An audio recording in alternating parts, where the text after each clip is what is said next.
Welcome to Anteater Stadium, where the Orange County Blues and WFC2 are getting set to open up the 2016 USL season.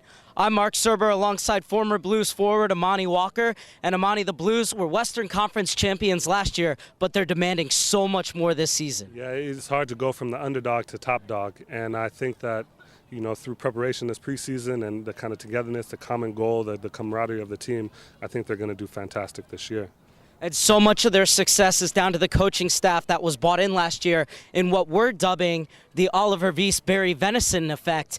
And when you take a look at the comparison between 2014 and 2015 when they came in, what jumps out at me is not only the increase in the number of wins, but the improvement on the defensive end. Yeah, lowest goal against average they've had in their history. And it is a cliche, but defense does win championships. And to win the Western Conference regular season, going from pretty much last in the league to, near top of it for goals against, I think that speaks bounds and, volumes for how well the defense was, how disciplined they were from, front all the way to the back.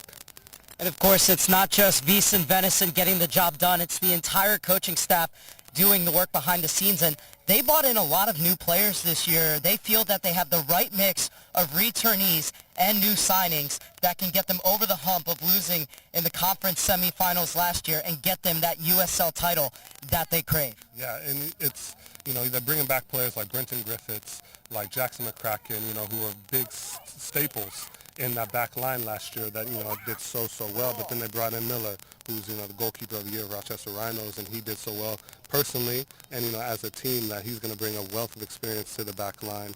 And that goes all the way to the front. Didier Cretinan, Pavle Papara. They have a lot of players that are returning that can add experience to those who are coming in to make a difference. And one player you mentioned is Brenton Griffiths, and stepping into the defense alongside him is going to be Andre Campbell. And these Jamaican contingent could very well be the difference makers along this back line for the Orange County Blues this season. And earlier this week, we got to catch up with them and get their thoughts heading into the 2016 USL season.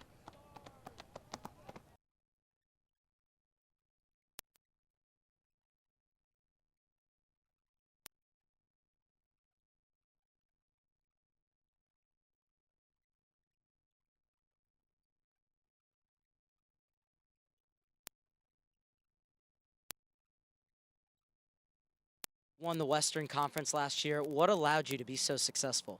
I think the big part of that was us being a family, defending each other. Whatever it was, we made sure we was there for somebody else and just always keeping a positive attitude in everything we got into. And it sounds like one of the things about being a family and obviously winning is that you're going to have a great time. What was one of the most enjoyable things about last season? What are some of your best memories? Some of my best memories is helping my teammates. Like, especially scoring a goal and helping my team getting back into certain things. But my biggest one was when we finally got to beat the LA Galaxy. And that performance was a good team performance, and that was the best part about it. And we're here with Brenton Griffiths, center back for the Orange County Blues. And Brenton, looking forward to this season, you talk about family. How do you feel that the team is gelling with the new players that have come in? I think coming into preseason, I think one of the main things we focused on was being a family. And at one point, we had like a group discussion, and each guys had to come up with different things to what we can do together. And one of the big things that came up on everybody's paper was being a family and doing everything that it takes to be the best in this league. So that's what we're really focusing on, and that's good. And the goal is obviously to win the USL title, but what are you looking forward to the season? What are your own personal expectations? First of all, the first thing on my mind is team. Once that's sorted out, I believe that everything else will follow. So if we get a tight knit and everybody gets the good mindset and we focus on what we want together as a team, then all the individual stuff I think will come along. Perfect. Well, thank you so much for your time and good luck this season. Thank you very much. Thanks, guys.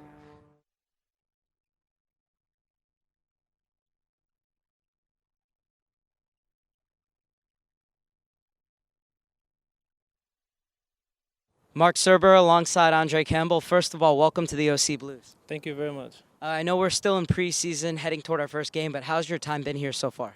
So far, everything is perfect. Preseason has been good.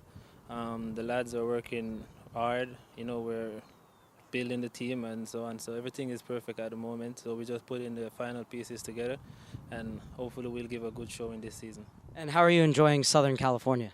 I mean, I'm enjoying it very well because it reminds me back of home, because the sunshine and the beaches and so on. So I'm enjoying it really well. And speaking of home, you're a Jamaican international. Tell me, what does it feel like to pull on that jersey and then listen to your national anthem knowing that you're representing your country? I mean, it's a wonderful feeling. Words can't express how good a feeling it is. I mean, it's all. Andre, thank you so much for your time, and once again, welcome. No problem, and thank you.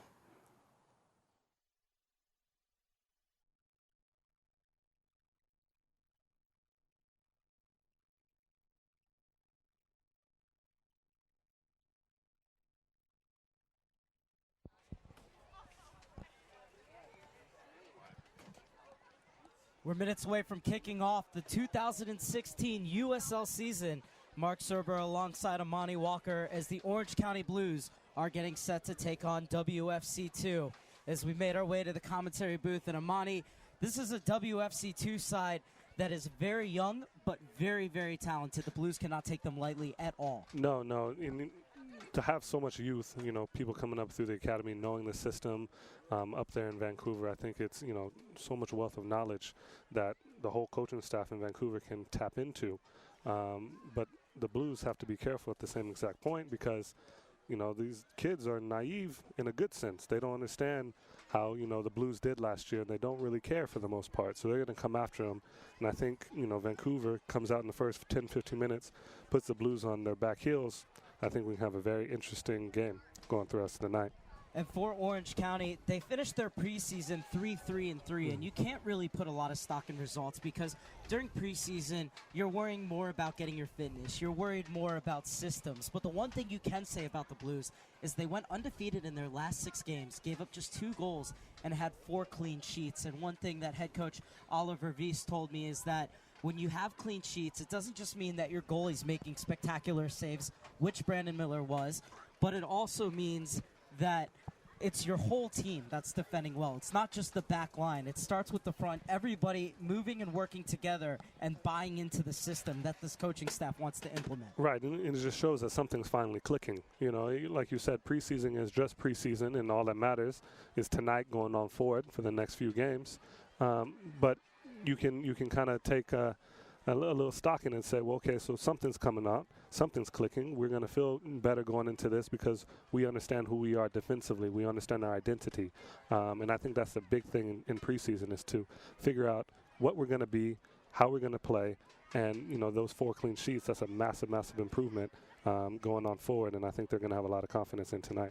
And it was a very long preseason for both teams. One of the things that WFC2's head coach, Alan Koch, told me was that he feels that his side are better prepared because last year they only had a 4-week preseason. Right. This year they had an 8-week preseason. So he feels that his side had a chance to gel. The Orange County Blues had a chance to gel as well. As Barry Venison said, that the preseason was scientifically, physically, and mentally mapped out. And the team also had 6 days in Arizona, which was really a chance for the team to gel and get to know each other at world-class facilities. Right, and you have, those kind of team trips are really for camaraderie more than anything. You're going to work hard, you're going to be together, but the main point is to be together, to work together, to go through everything, to sleep in the same hotel rooms, to do all this kind of things. And that's really what matters. Going through that is what matters, and to coming together. When you get down in the middle of the stretch in the heat of July, it matters how much of a unit your team is, and that's the most important thing.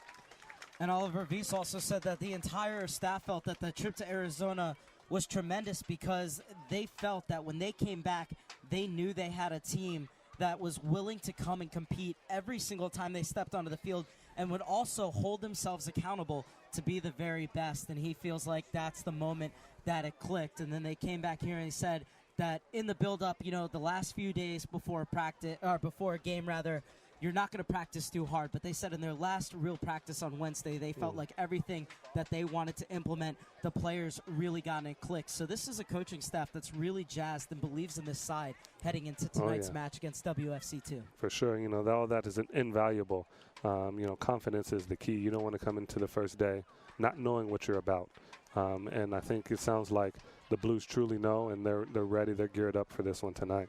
And this is a WFC2 side. They know what they're about to, but their player pool constantly changing, constantly evolving. They have players coming up from residency. They have players coming down from the Major League Soccer team. Correct. And tonight they're missing 4 players who are with the U20 Canadian national team playing against England. Yeah, well, you want to praise those kids for playing at such a high level, but it's hard for Coach Kosh because tonight he would really want those players to be here.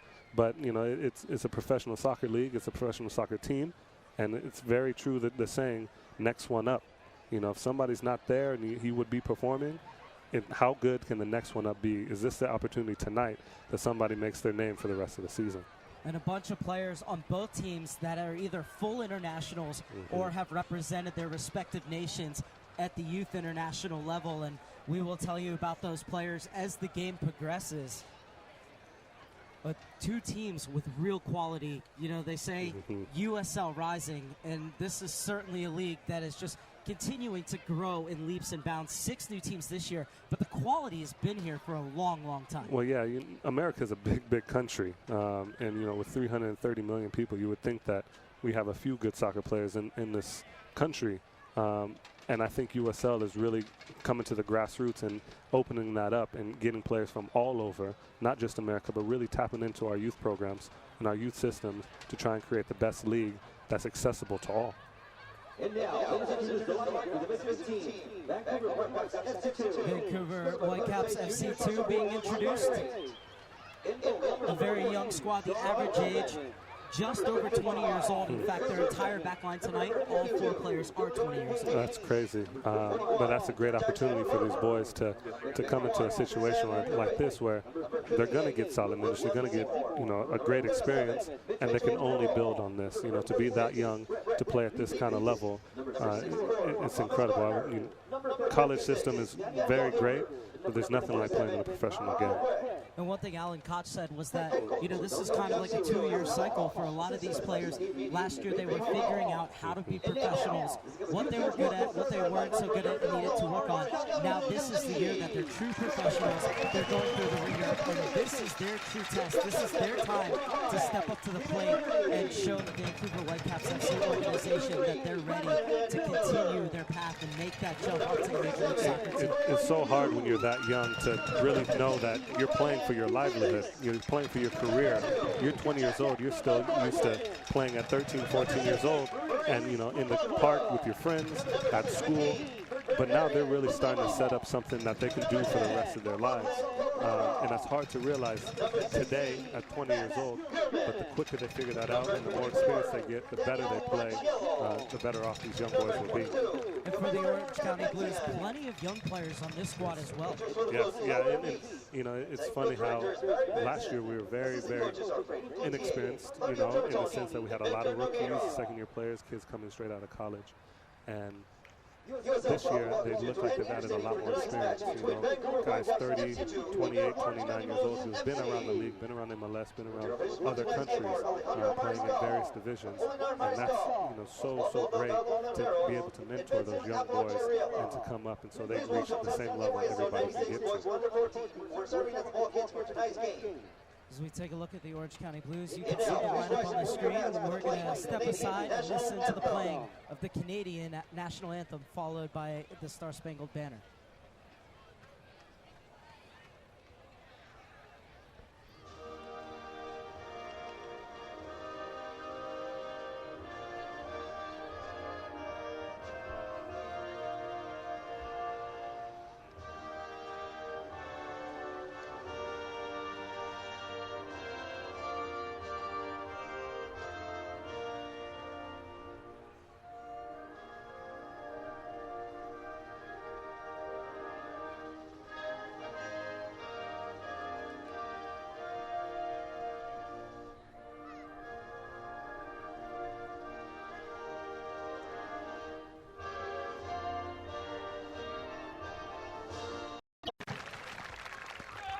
Just moments away from the 2016 USL season, which kicked off last night with 2 games.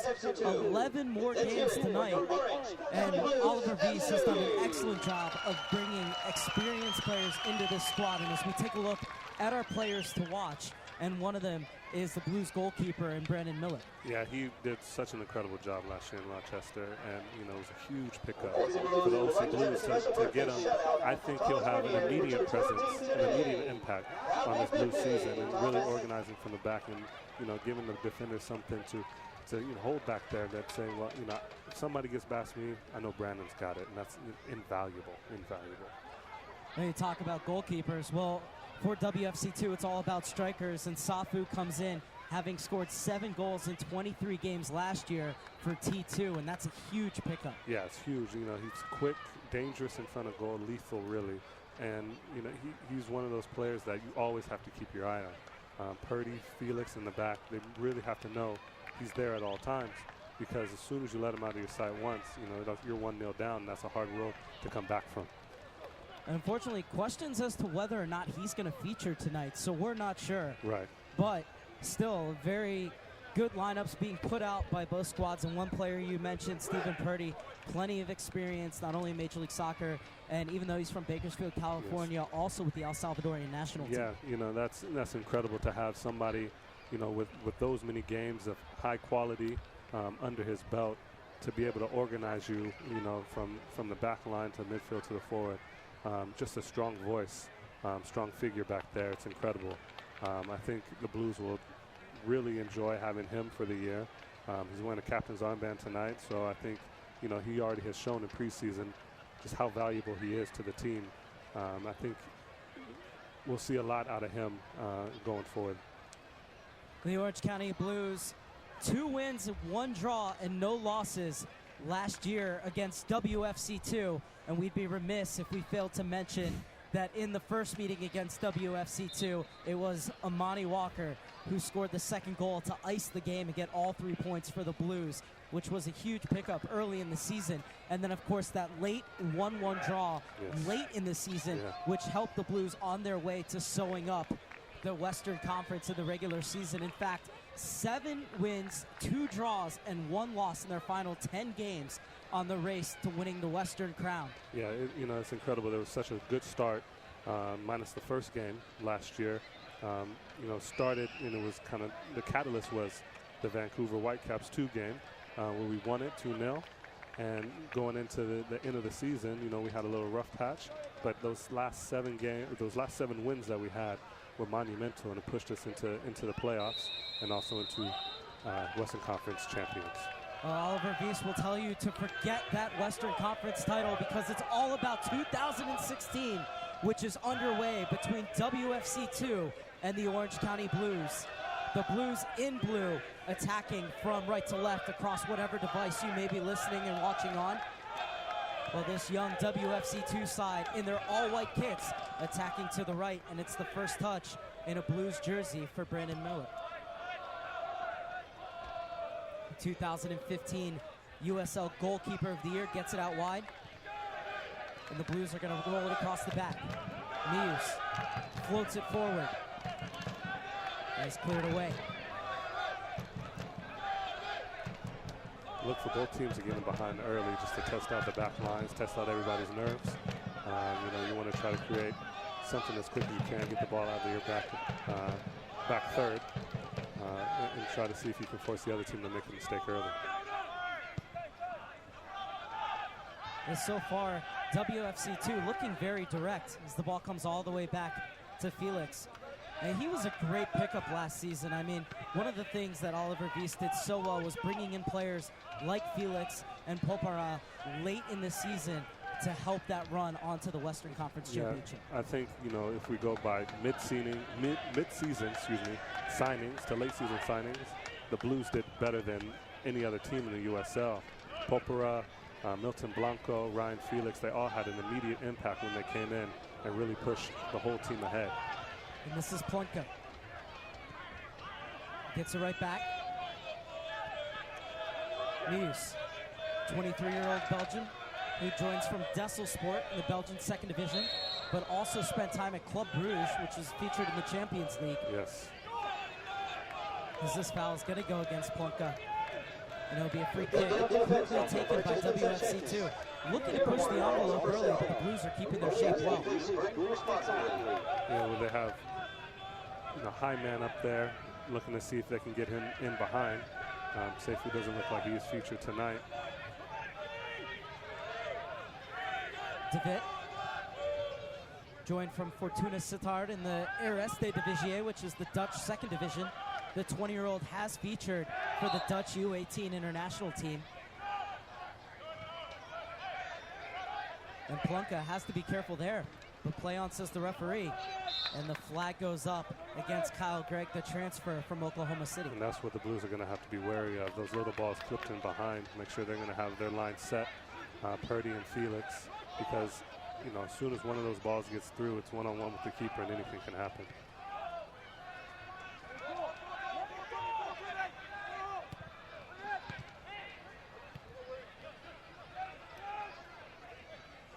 And smartly bought back by the rookie Bjorn.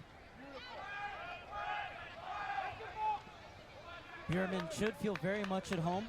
Rookie out of UC Irvine. Yeah. Also played with the Orange County Blues PDL squad. Very familiar with the Irvine area in this field. I think he'll fit in perfect right here.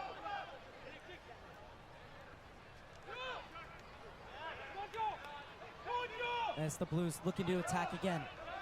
Push through. Bacciello looking to get on the end of it, but it's well shielded. And Farmer does a good job of ushering that one out for a throw-in.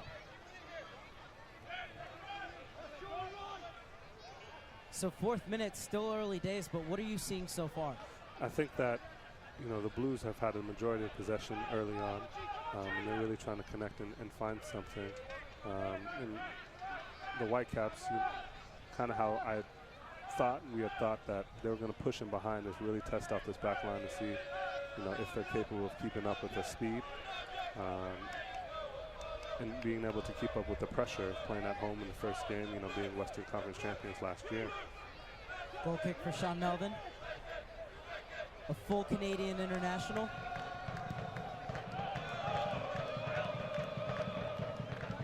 He's flipped on from Gregg. WFC2 players wanted a call, the referee not interested, and Miller sweeps it out wide. Bierman spins back with it to McCracken. Floated over for Purdy.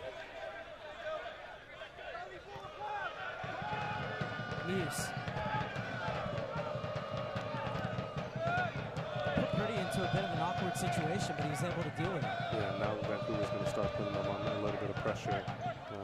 Settle into the game here a little bit, trying to figure out what the Blues are going to do, but expect Gregg to start putting the two center backs under a bit of pressure to see if they can play out of it. McCracken. I think one thing that he did last year so well was picking and choosing his times to go forward, Jack McCracken. Yeah, he was one of the fittest guys on the team last year, and that really helps when you can feel like you want to go forward and you have the legs, the lungs to do so. But it's not always about going forward. It's about defending first. That's his job. As a rookie last year, I think he grew leaps and bounds, and he's going to turn into a very good professional. Karapetian unable to keep that ball in on the far side, so it'll be a throw-in for WFC2. Had just 3 wins on the road last season, and start this year off with 5 of their first 7 games away from Thunderbird Stadium. And that's hard when you live in Vancouver. It doesn't get warm until May, June. You kind of suffer a bit, but as soon as the heat of summer comes around, you start having a lot more home games. You can kind of get into a bit more of a rhythm, and I think that's when you'll really see them shine if they don't early on. The Blues with the throw and a chance to get numbers forward.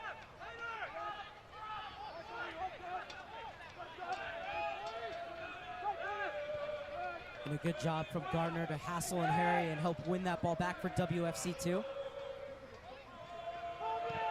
Miu steps in.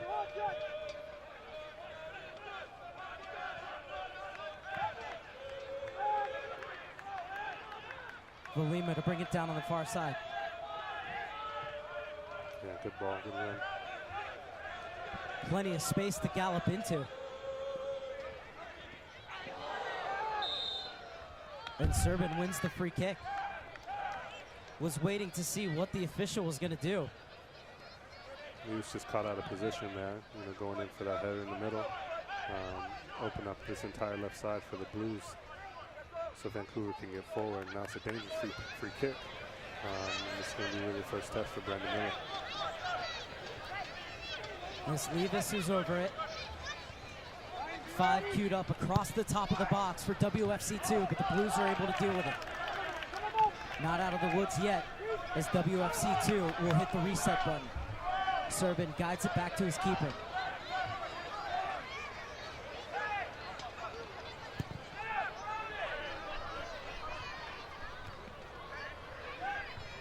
And flicked on, but dealt with by Purdy. Stepping inside is Popara. 28-year-old Serbian joined last year from the Superliga team Radiki Niš. Has also spent time in Greece and Bulgaria. An interesting story about Pavlik. My roommate in Tampa was his roommate in Bulgaria when they played together. Great guy, great player, just so calm and composed on the ball. Such a force out there when he plays.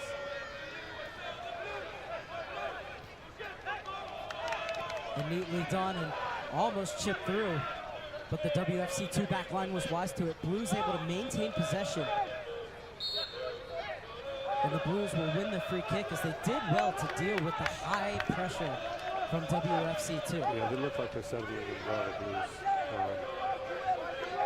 It's a long game going forward, but right now, it looks like Blues are going to find themselves on the forefront for the most part.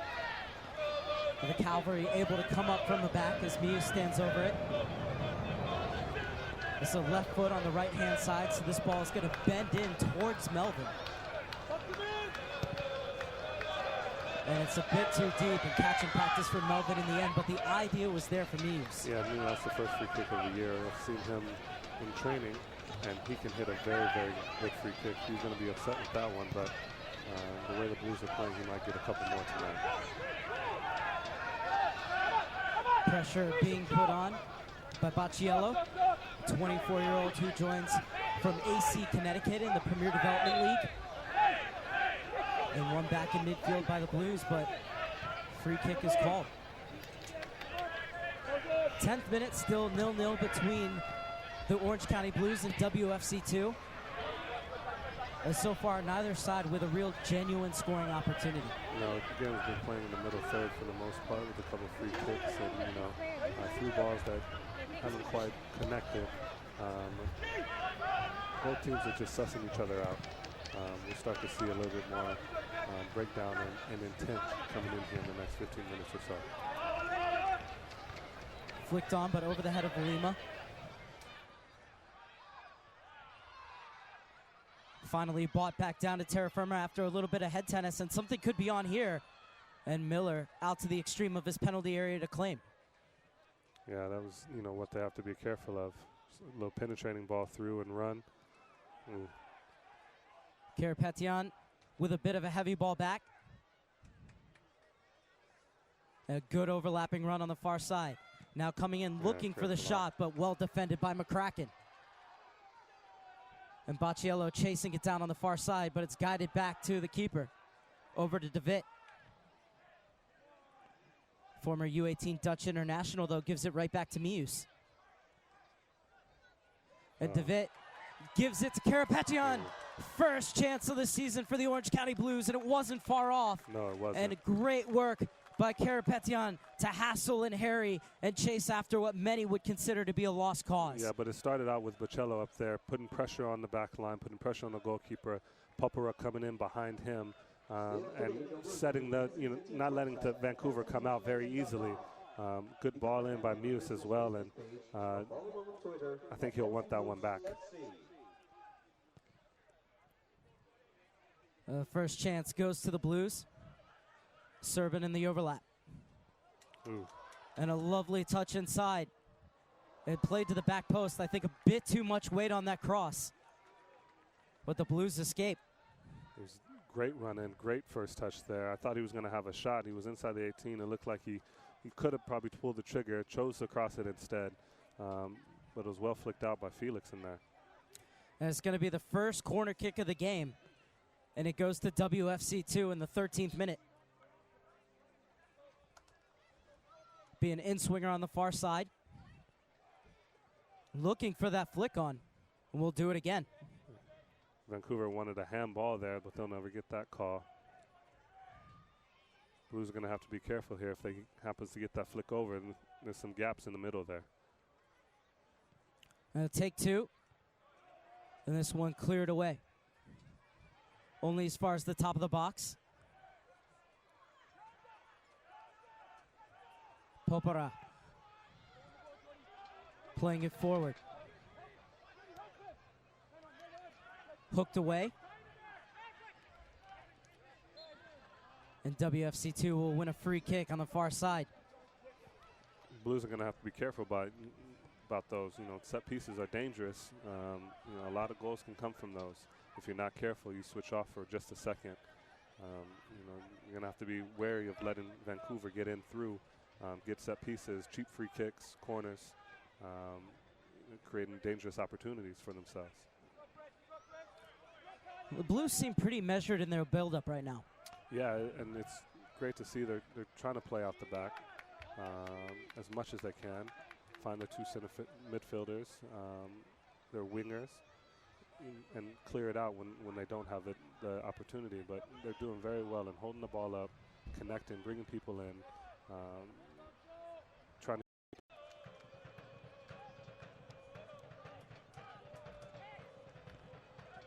Good win by Felix. Felix venturing forward. Just a little heavy. That was a good idea, the run into the channel from McCracken. Yeah, ball just a little bit heavy, but you see what he wanted to do there. It's a great one by McCracken. We talked about him getting forward, and you know that's a prime example of that. Get into the game through the USL social media channels. Follow the USL on Twitter, Facebook, and Instagram for news, live game updates, and video highlights from across the league.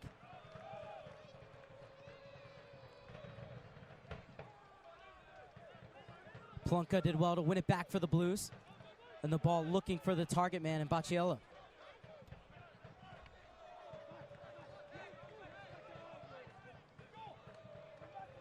Well, 15 minutes in, do you feel that either side is starting to find a rhythm? I think the Blues are more so than the Whitecaps. You know, they've been on the back foot, the Whitecaps have, for the better part of this 15 minutes. And the Blues are creating chances, opportunities, half chances, purely by possession and keeping the ball. The Blues are going to want to get more forward, create those chances, possession in the offensive third as much as they can to really put Whitecaps under pressure. And that's going to be a free kick. And you wonder if it's just going to be a talking to for Valima. Blues need to be careful here because free kicks, set pieces, the more you give a team, you know, the more opportunities they have, the higher the percentage is. Become a fan of the USL on Facebook. And Valima just getting a stern talking to. If we're in the 35th minute, is that a yellow card? That's hard to say. It's all about, you know, how the referee deems the game is going, how cheap it is. You know, if he's stopping him because he's running out the back line, pulling his shirt, or if it's just incidental. Levis spent the preseason training with the MLS club. And that ball whipped in. It's dangerous. Blues smash it clear. Popara beaten to it. Ooh, great touch. And Mius will get it back to Miller. 13 clean sheets last season, a USL record. And now a Blues player down in the center circle. Believe it's Popara who's slow to get up. I think that slide tackle went to that tackle in the middle of the park there. The referee didn't call it. I don't know how much they got of Popara there, but you know he's telling the referee, hey, that can't happen anymore.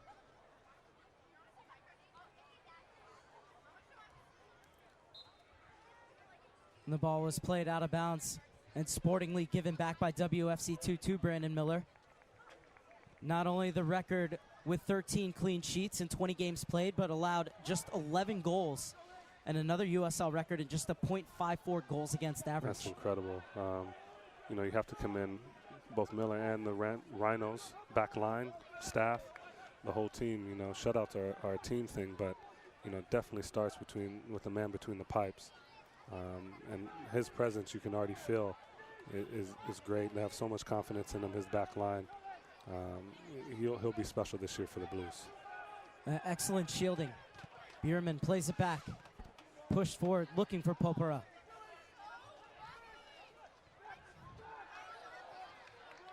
And not a bad idea from the Blues, looking to play it through, trying to split the back line. That time just a bit too deep in Melvin Redden. Yeah, it's just not enough room there for Karapetyan to run in behind there, but you see what they're trying to do, possess into the point where they can slip somebody in behind and create a little opportunity. Just ran out of room there. Valima gets a foot in. WFC2 dispossessed. Bierman turns and leaves it off for Plunka. German gets it back to Purdy. Over for Muse. Trying to clip it in over the head of Karapetyan. And it's WFC2 to go the other way, but McCracken intervenes. Follow at USL on Twitter to keep up with the Nike is a proud partner of the USL. Follow at Nike Soccer on Twitter for all the latest Nike Soccer information. Serbin with the throw-in. And a chance for Gardner to get forward. Good advantage played by the referee. McCracken doing the defending on the far side. And he did just enough to push Greg out wide. And Miller gets down well at his near post. It's a great save by Miller. Blues are going to have to be careful, though, because as soon as they break that back line, that center midfield line, and get into that back line, you know, anything can happen with the little slip ball through. McCracken did well to push him away, and Brandon Miller did well to parry it wide. Strong paw to push it around the post. Now must deal with the third corner kick of the game for WFC2. 5 players getting ready to crash Brandon Miller's net. And it's flicked on. Put back in, but Miller's there. And that's that kind of cross that you want away from the 6, not right into it. Yeah, no, he'll be disappointed with that cross, but a little bit of trouble there for Miller. He gets away with it nicely. But yeah, you want to, you know, pull that ball back across. There's 4 guys standing on the 6-yard box upset, you know, that ball didn't get played in better. You have an opportunity like that, you don't want to waste them. Bierman did well to recover on the far side, but it stays with WFC2.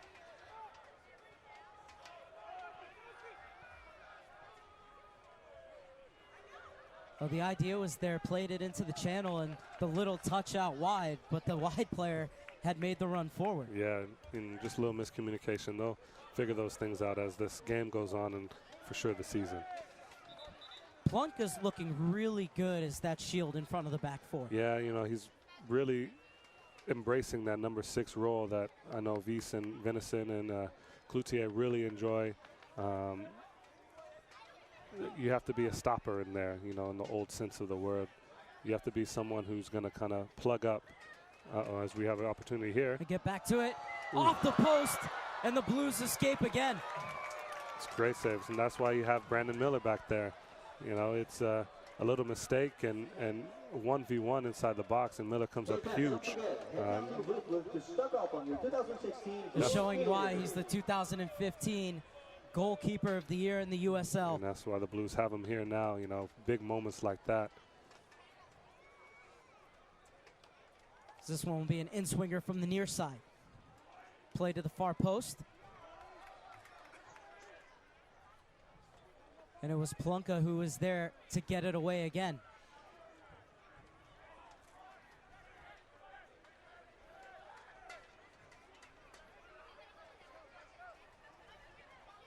And Haynes coming up to take this one.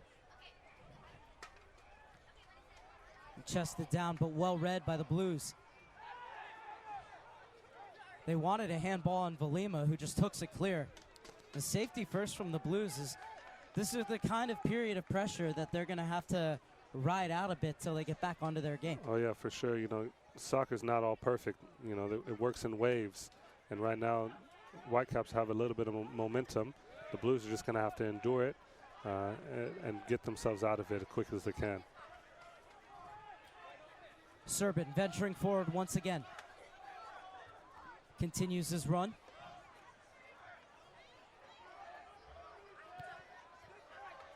The ball looking for the target man, played away.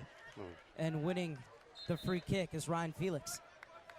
Advantage lost there for the Blues. Yeah, they had a chance to break, didn't they? Yeah. Velima, on loan from the Tampa Bay Rowdies, has represented Finland at the U20 level.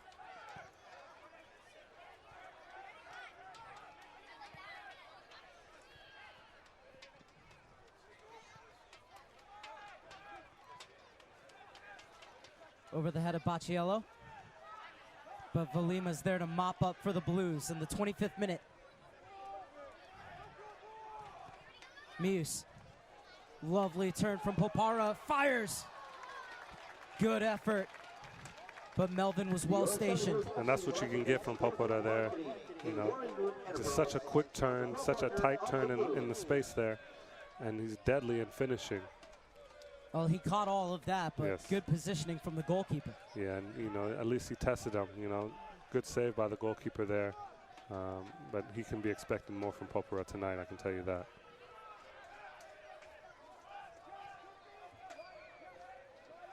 And the Blues are going to recycle their runs. Is Purdy to bring it out of the back. Muse. Belgian plays it forward, looking for Karapetian.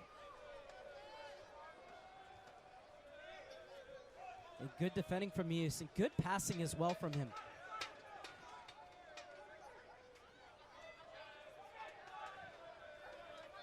Gardner gets it over to the far side.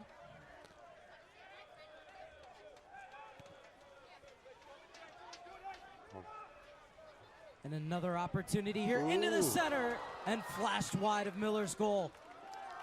McCracken caught high there, going with the winger. And they just laid that soft ball in behind. It was a great ball. Left back getting up through and crossing the ball. Just unlucky there for Greg. Couldn't put it in. It was a good run from Seymour. Blues have had a couple wake-up calls now. You know, very close calls, and see if they can recover, you know, not going to goal down, but, you know, figure out a way to put Vancouver back on the back foot. All the games against WFC2 have been close. There was the 2-0 win that you settled, I believe, in stoppage time. Yeah, 92nd minute, I believe. And then the second match between these two teams was 3-2, and then, of course, the 1-1 draw up in Vancouver. Yes. It's a stoppage of play. Blues player down. Chance for Haynes to get some water. Have you visited the new USL Looks like Karapetian. Keep up to date with the USL all season long by visiting the new US Soccer. It is Karapetian who's struggling just a bit. Good news is that he's sitting up. 2019. I think he just got a knock in the back of his hip off that throw-in. Him and Bacciello look to be on the same page. Yeah, and you want that from your tandem striker duo. Karapetian is going to look to kind of sit in behind Bocello a little bit, get the ball, kind of run at the defense like he did earlier when Bocello had his opportunity. The Blues are going to want more of that. You know, Karapetian in that little 10 gap space in between the midfielders and the back line. Finding the gaps right now are the Whitecaps, Ooh. as it's a beautiful ball threaded. Felix going to have to show up that back line pretty quickly here. Popera, lovely ball in. Velima unable to get to it in time. Good tracking back, though, by Velima.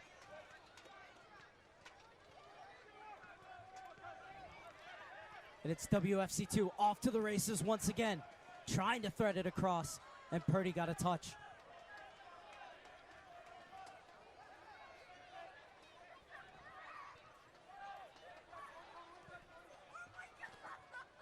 It's a great idea there by Gardner. Just ran out of real estate. Have to weight that pass perfectly if you're going to dink it over the back line like that. And you only got about 25 yards to not make a mistake, and you know that one was just a bit long. Mias looking for the run of Bacciello, who does just enough to force the Vit to put it out for a throw-in.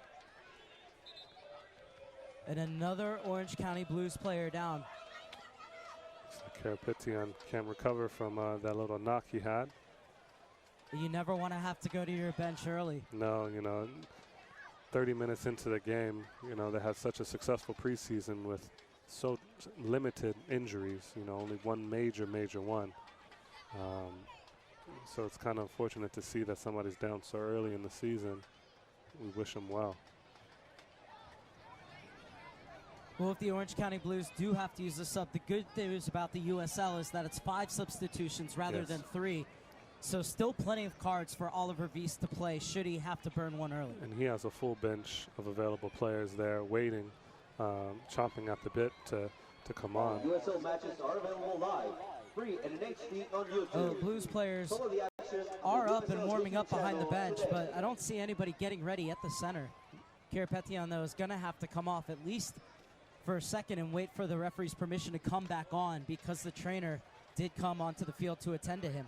So for the moment, the Blues will be down to 10 men, but they do have the ball deep in WFC2 territory. If I had to venture a guess, I would say Jaquan would probably be the next one up to replace Karapetian. Very similar type player in size, stature, speed, intelligence, and skill, wanting to play underneath the defense in that number 10 role. So if we do see a change, that's who my bet's on. Just beyond the half-hour mark here at Anteater Stadium, 0-0 between the Orange County Blues and WFC2. But not for a lack of chances. No. Brandon Miller has come up huge for the Blues in goal. 3 big saves, massive saves. Goalkeepers, you don't want to hear from him unless you need him, and he's come up big for this first half in his first 30 minutes. Well stepped in by Bierman. Won by Plunka. WFC2 flooding forward again. Nice work to step inside, looking to have a go. Purdy had it covered all the way.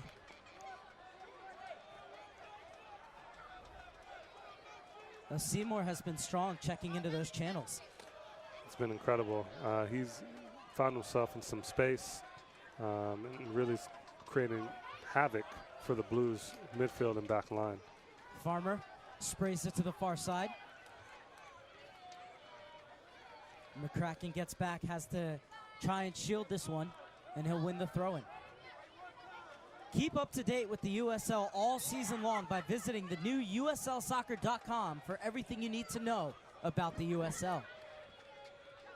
And now we do have the substitution, and you called it absolutely right. As Kwafi Ajekwa is going to come on, known as AJ, the 23-year-old who joins from Biggleswade United. Ladies and gentlemen, your attention, please. Substitution for OC Blues, the 33rd minute of play. His last club in the Midlands League in England. 22, Karapetian. Said that playing in Europe really helped him with his decision-making, which you need with the speed of play in the USL. Oh, for sure. USL is arguably, one of the faster leagues in America, and a lot of that is attributed to youth. When the younger you are, the more you like to run. But be able to make positive decisions, good decisions at the same point is invaluable. Offsides flag stays down. Played behind Gardner, who has to get back. Being hassled by AJ. And a good first involvement in a Blues jersey for AJ. His coaches at Biggleswade also had a connection with Sabadell in the Segunda B division, so he was able to go and train in Spain as well after his stint with Biggleswade. Yeah, that's incredible. Just to be able to experience different cultures and academies coming up. If you get that opportunity, you don't pass that up. DeVitt wants options. Flicked on and stepping in is Muse.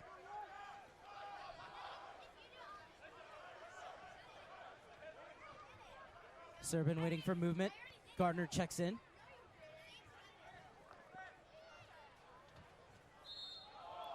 That's Serbin getting that free kick. It looked to me to be a clean challenge. Yeah, I don't see very much in that one. But here we are, another set piece in a dangerous position for the Whitecaps. They've had a few here, both sides and corners. Blues have done well to defend it, and they'll need to be on the top of their game to do it again here. It's Levis who's over it.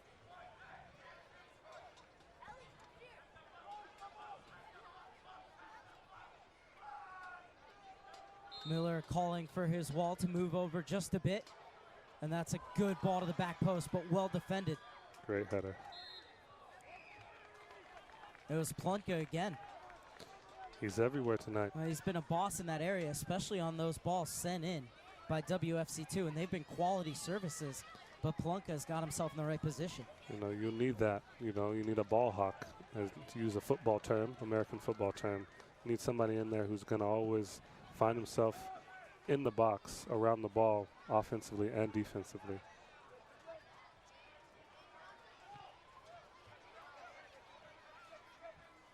This one rather skied into the air, and it's one back. Velima. Plunka has ventured forward. Wasn't able to smuggle it through.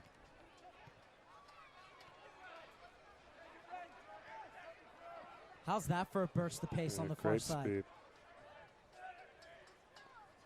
Gardner was trying to get in the middle, but Felix was there to make a crucial intervention.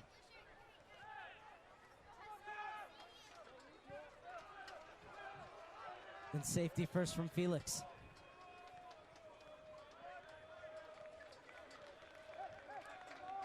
Inside the final 10 minutes of first half regulation, Mark Serber alongside Amani Walker on opening day for both the Orange County Blues and WFC2 on opening weekend across the USL.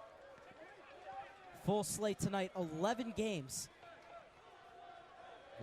And another chance might be on here for WFC2, but overrunning it was Farmer. It's a bit unlucky there for him. He found himself in a very good position. Just one more better touch, and he has a great shot opportunity there. Well, check that, it was Greg. Learn more about them by visiting ocsportsnet.com.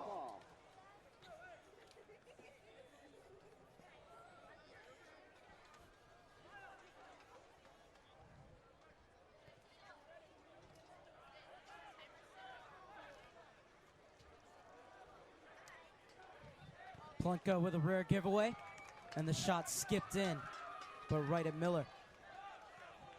And that's a save that looks easy, but once again, it's all down to the goalkeeper's positioning. Yeah, and you know, him just knowing what's going to happen, putting himself in a preparing himself in a position where just in case something goes wrong, you know, he's there, he's ready.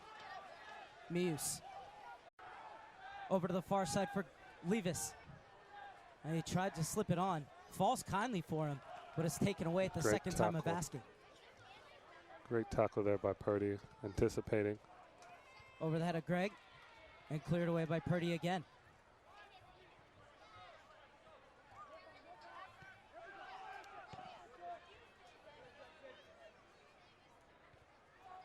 Kraken wins the header. Bierman brings it down. Plunka put it right back in the air. Bierman fighting for it. One back by WFC2. Oh, lovely interplay, and it's opened up the chance once again. But Felix was well stationed. Great ball in.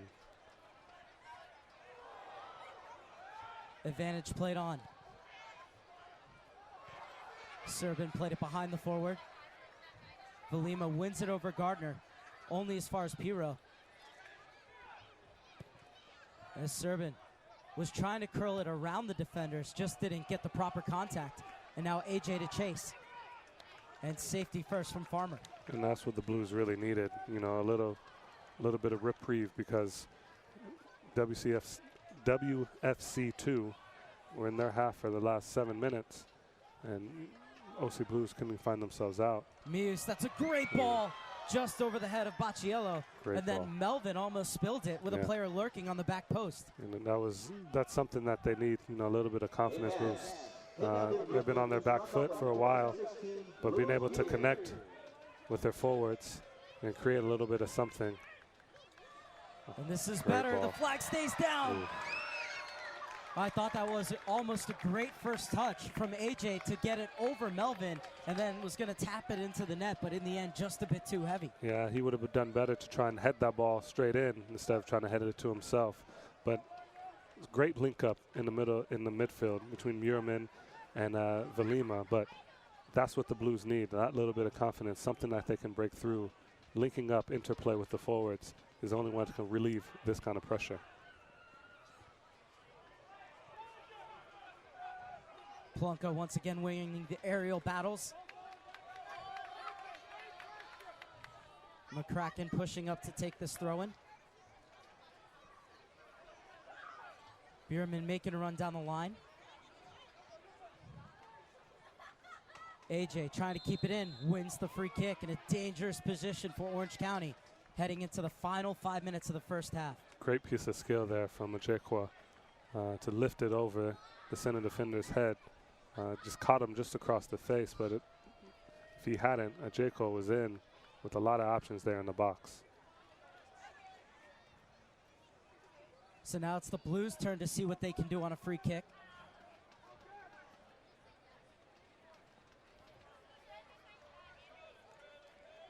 The Cavalry is up from the back. Purdy is in there right on the penalty spot, as is Felix.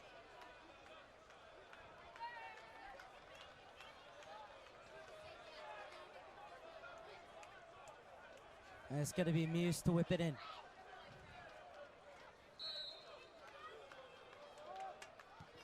Muse! Almost the opening goal. Well, that's the quality service that we know Muse brings to the table. It was a great ball, whipped in flat, so that the goalkeeper there couldn't come out quickly enough to try and get it. Purdy was in there, Felix was in there, Baciello was in there. Everybody had it. I think Purdy might have gotten that header on it to send it over the ball, but that was a great ball in by Muse. He would do well to serve in more like that one. Whitecaps FC2 host their USL home opener on Sunday, April 10th at Thunderbird Stadium against Sacramento Republic FC. For more team news and ticket information, visit whitecapsfc2.com. Once again, that's whitecapsfc2.com. WFC2 has done a good job, Amani, to move the ball from side to side. And did he step out of bounds? They're going to say yes. Miller thought he had gotten rid of it in time. It's the first mistake I've seen from Miller all night. Creates a very dangerous opportunity for WFC2 on the top of the box. Blues are going to have to be very organized here. And this one's just crying out for a shot, isn't it? Yeah, unless they have some, trick play they have in preseason, that extra 4 weeks that they had from last year, you expect that this one is going to be a shot. He would do best to get it on target, force Miller to make a save, everybody crash in, but he's going to be looking to score. You see Popera going, Miller brings Popera on the post, just to help. And he's setting up the wall. Pushes him out because some WFC2 player was going to stand right in front of Miller. Don't need extra help back there. I think Miller has it by himself. Levis is over it, as is DeVitt. It's going to be Levis under the wall, but Miller makes the save. Yeah, he hit that straight down in the gap where Miller was looking the entire time. Never fooled him. Levis would want that one back. I think he was trying to push that one low to Miller's right hand. Long searching ball for Baciello. Cleared only as far as Bierman.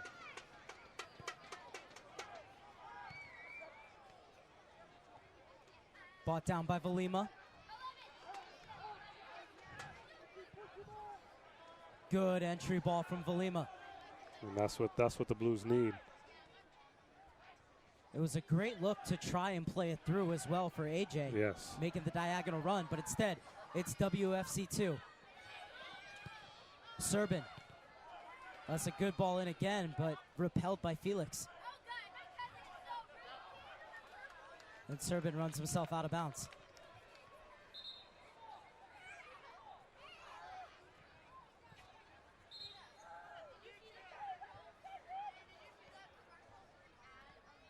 Correction, that was Haber.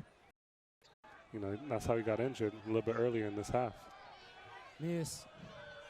Delicately weighted ball, but it's cleared away. Plunka wins another header. Gardner trying to push it forward. Velima shields.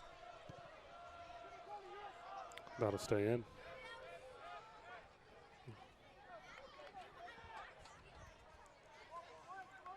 Into stoppage time here at Anteater Stadium. Still 0-0 between the Orange County Blues and WFC2, but not for a lack of chances. I'd say they're almost even at both ends. Yeah, you know, Miller's had to make a couple more big saves, but that's not to say that the Blues haven't had their opportunities. Good header by Purdy. Bocello had one that just went wide. I think there's going to be a lot for both teams to build on going into the second half. The long ball looking for AJ. Climbing the ladder to get it was Melvin. Reminder to stay with us at halftime as Amani Walker and I will break down the first half.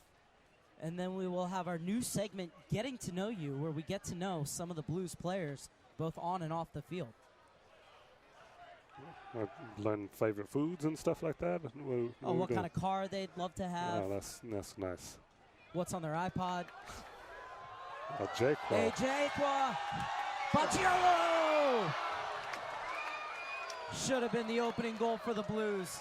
Just unable to keep his header down. Jake did everything right there. Bocello is going to be beside himself going into the locker room at halftime. Blues should have been up 1-0 there. What a boost that would have been going into the locker room Massive. At the break. You know, there's times in the game where scoring a goal is the most vital. First 5 minutes and last 5 minutes being two of those times.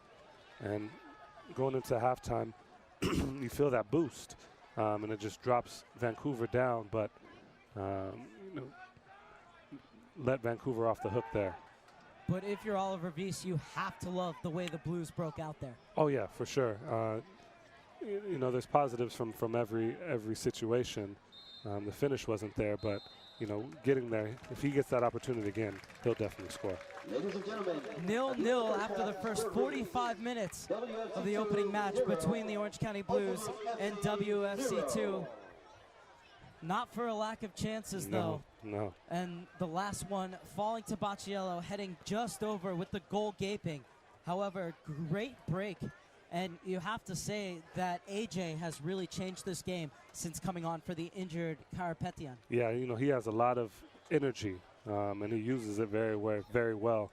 You know, getting into little situations, putting pressure on the back line, center midfielders, just trying to create havoc back there, and that's what he's best at. And he had one clear opportunity, header that he probably should have put on frame instead of touching around the goalkeeper, and that great pass he just had to Bacciello that we just saw. If he continues the way he is, he's definitely creating a goal, whether it's for himself or for one of his teammates. And WFC2 has done an excellent job of attacking.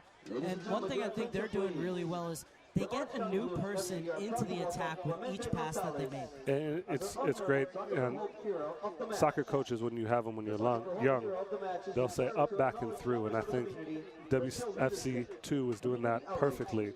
A ball into a center forward or to a number 10, back to a center midfielder, and then playing that ball down the channel.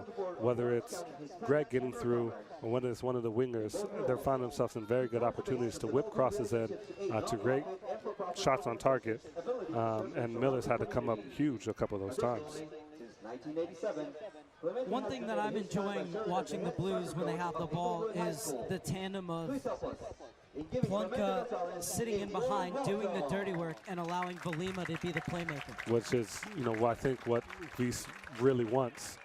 He wants Plunka to be, you know, his rock in there. He wants to be the one person that can break up the play, to stop the attack from WFC2 and then create something, even if it's a 5-yard pass to Vinlima or whether it's a 40-yard ball over the top to Pacello, he's the one that's going to start and be the catalyst for all the attacks because he's found himself in good positions in front of those two.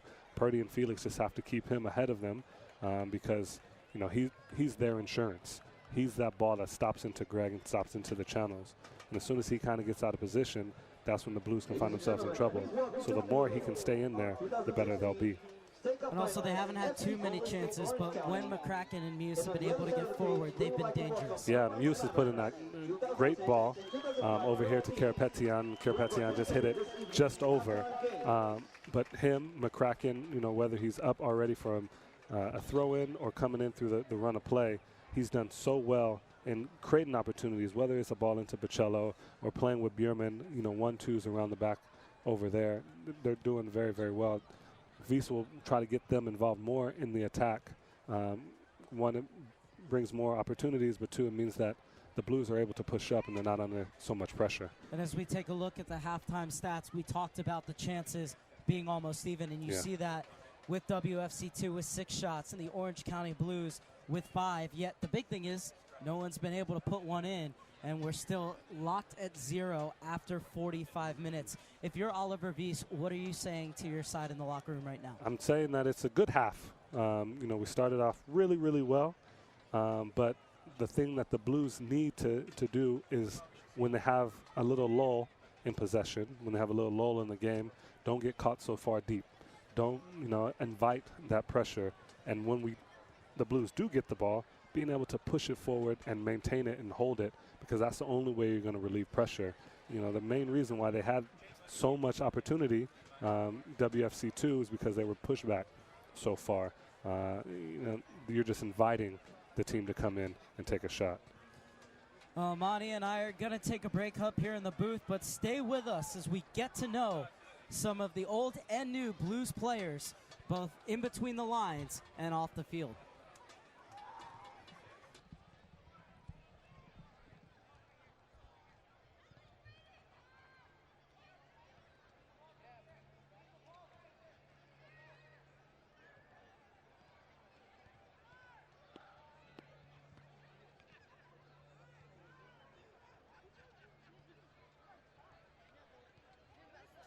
Their defense is good, I swear.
I'm Mark Serber with the Orange County Blues, and this is Getting to Know Stephen Purdy.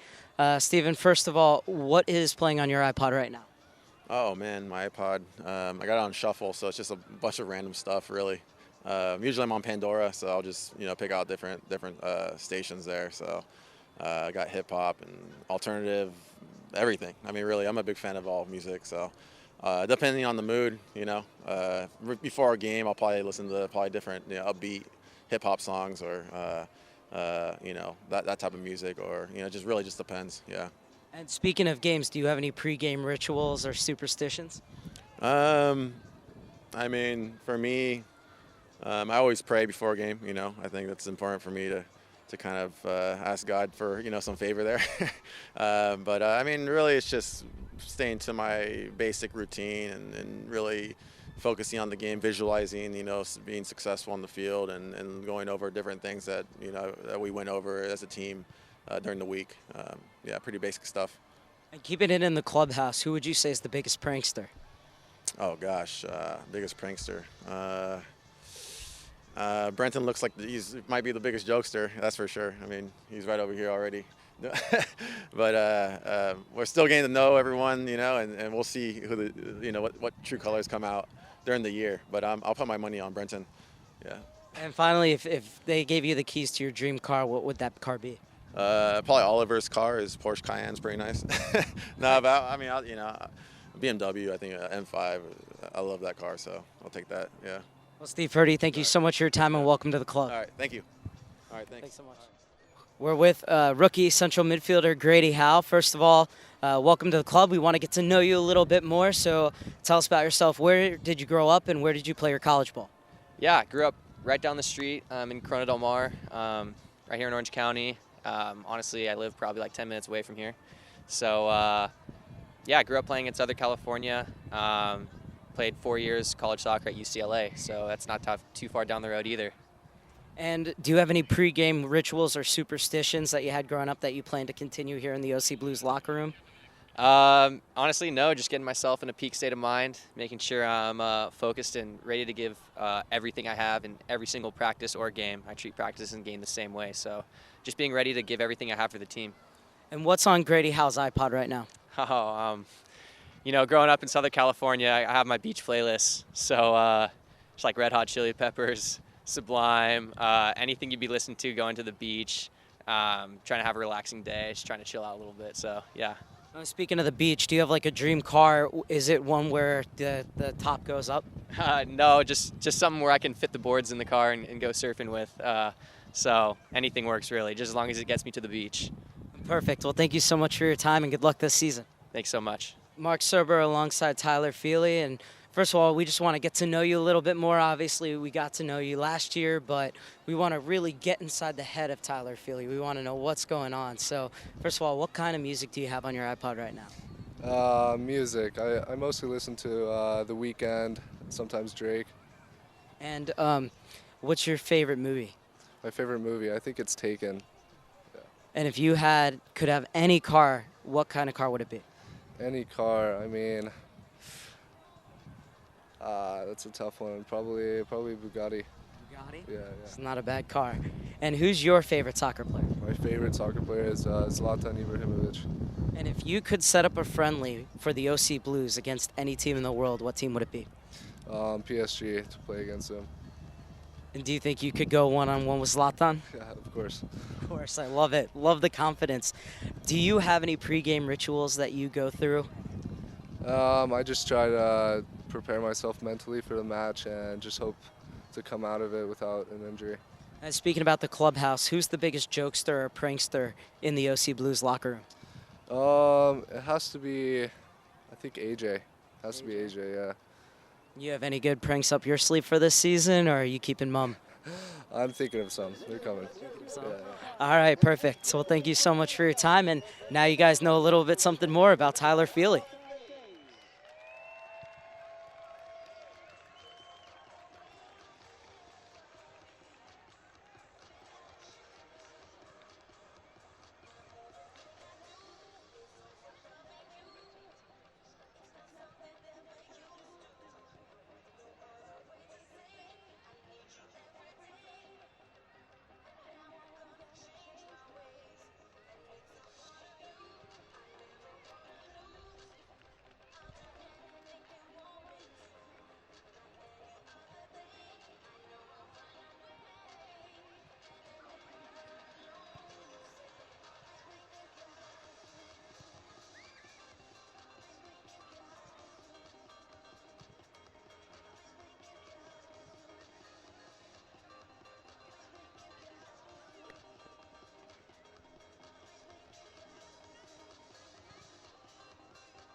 So second substitution made by the Orange County Blues after Karapetyan had to come off injured in the first half. And Brenton will bring, a lot of experience. I don't know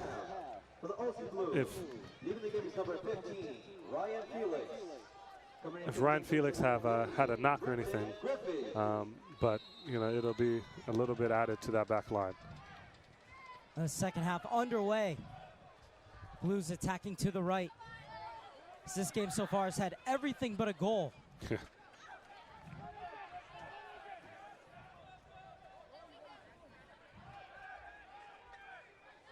AJ forcing Serban out wide. Long ball looking for the target forward. And a free kick in midfield for WFC2, who will get everybody up.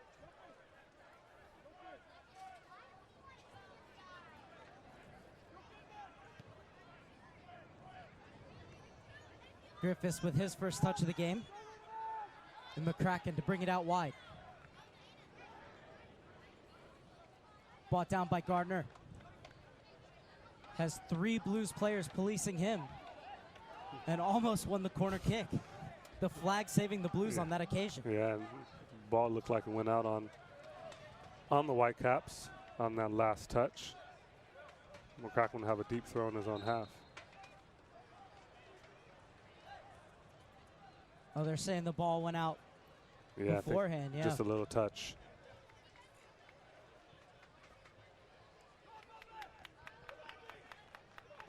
Great crowd here tonight at Anteater Stadium. County Line Coalition, as always, in full voice. And play on. It's a great night to play soccer.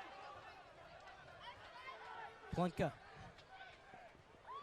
Me is just unable to get there in time. So that ball was just a bit overcooked. The idea was there. It was played just a bit too far in front of him. Just a little bit. Left it out there for Vancouver to take. Slipped inside, looking for Seymour.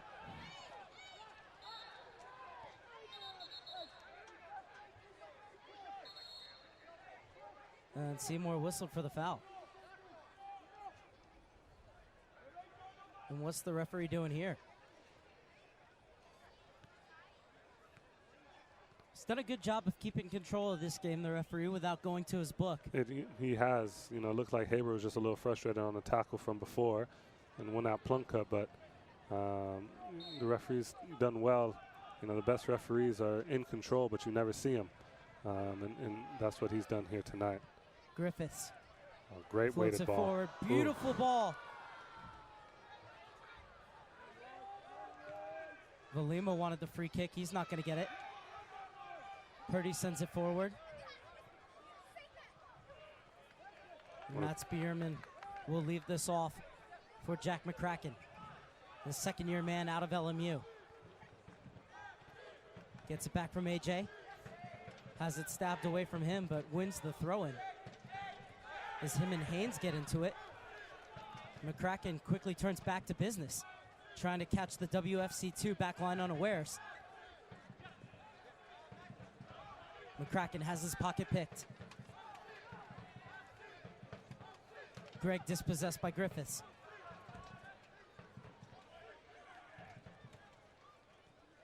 Headed away from Levis, who will turn 23 on Tuesday. Happy birthday to him.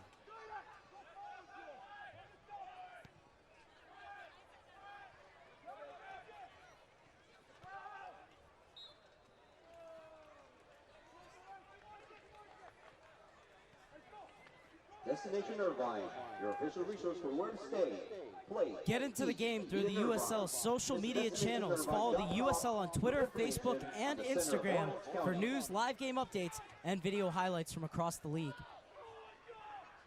And the Blues with a chance to break. Bierman was unable to play through his defender, but McCracken is up. Silky backheel from him. Valima. McCracken overtakes. Little touch off for Valima. And Gardner gets back to win it. 3v3. Greg in a foot race with Griffiths. Turns back. Now leaves it off at the top of the box. It's Greg once again. And a great job by the Blues defense to get behind the ball and force Greg back with it. Yes. Haynes flicks it in. Lovely flick across from Greg, but Miller is out quickly to make the save and to smother it at the second time of asking. Great reaction there from Miller to get out there, put his body on the line. 2 good saves. But, you know, we were speaking before, Blues had a 3v3, you know, not in their favor. And they did very well to hold them at the top of the box. Discourage the shot. Great touch. Velvet touch to bring it down from Bacciello. Leaves it off for Bierman. Bacciello to play it across. Valima couldn't get to it in time. McCracken picks out Purdy.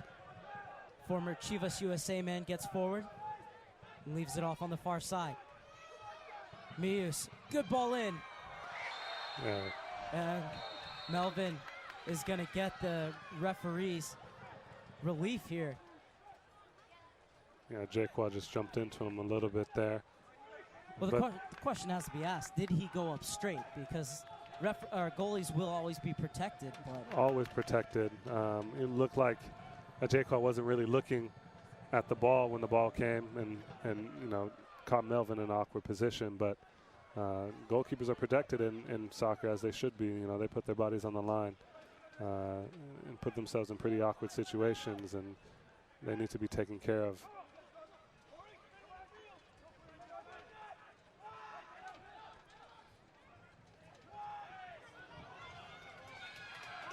excellent work from Plunka, but it peters out with a heavy touch. Haynes trying to get it forward, but McCracken is there to intervene. Gardner wins it back off the feet of Bierman.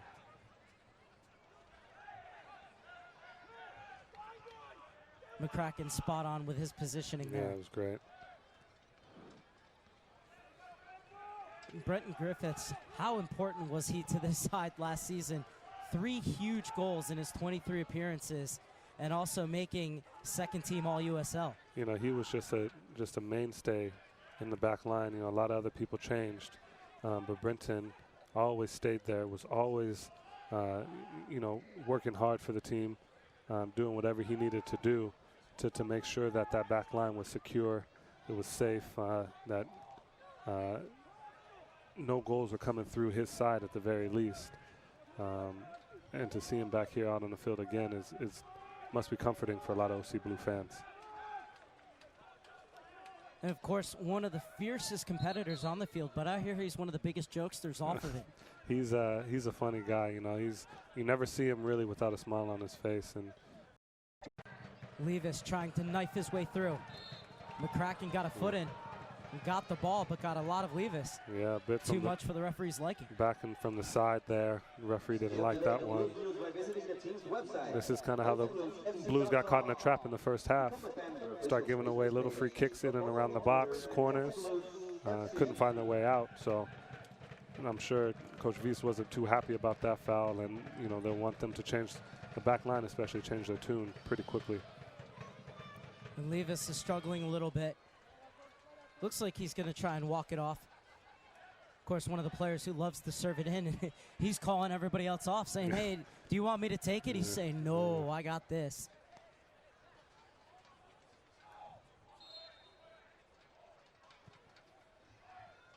Floats it into the mix. And Blues are able to deal with it. Kwafia Jaquan chases it down. And a good job to come over and cover by Haynes. Bit heavy first touch, but Blues now have possession. Can get up the field, create something now here from scratch. Lima with the flick on, sprayed to the far side from Eves. Elects to take the inside route. Good idea, sliding it into the channel. Just a bit overcooked. Yeah, the right idea. There's a little bit too much weight on that pass, but you can see what he was trying to do. Push Poplar in for a shot or for an easy cross across the 6-yard box. Nike is a proud partner of the USL. Follow @Nike Soccer on Twitter for all the latest Nike Soccer information.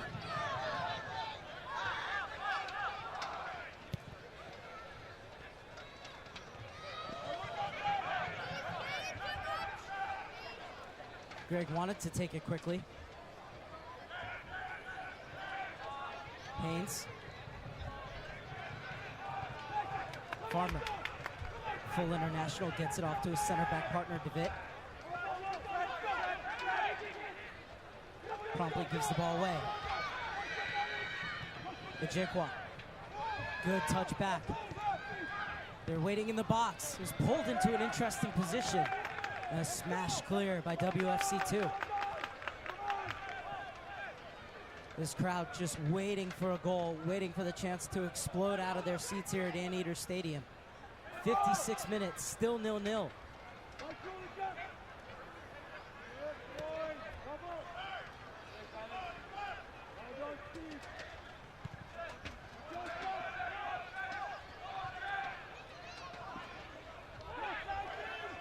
Levis spins away from McCracken.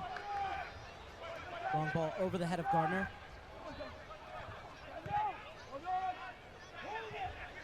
Bierman. Griffiths. Threads it over to the far side. Played through for Ejekwa.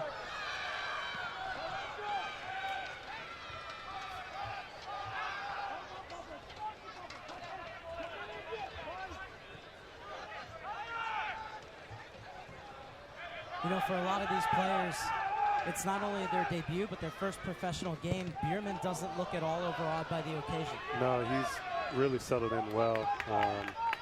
You know, the moment wasn't bigger than him, and he's done so very well. Heavy challenge from Griffiths, and the referee could produce the first card of the game here. Bit of a rash tackle. I thought he got ball as well as the man, but he did come in pretty hard there and high. So Griffiths, the first player to go into the referee's book tonight in the 58th minute. Ladies and gentlemen, your attention please. Yellow card caution has been issued by the referee to Aussie Blues number 23, Brenton Griffiths, 58th minute of play.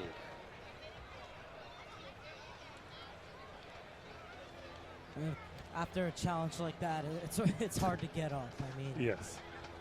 You know, one thing about Brenton is that he doesn't hold back. You know, and it's just as much of a strength as it is can be a weakness, as we saw there. You know, into the book, first time this season, first time all game. But you know, don't expect him to not go into a tackle just as hard next time. And you know, he's very good at intimidating opposing attackers, knowing that you know, he's always going to come in, he's always going to go strong. You're not going to get by him easily. He takes pride in that, as he should. Levis has had a rough go of it in the last few minutes. Yeah. He's up again. This time has to leave because the trainer did come onto the field. Yeah, he's not. His body's not too happy with him right now, but he's putting his team into good positions. You know, even with being injured in a foul like that, he did create a foul. There is now a dangerous position. OC Blues have to be back on it to get this away.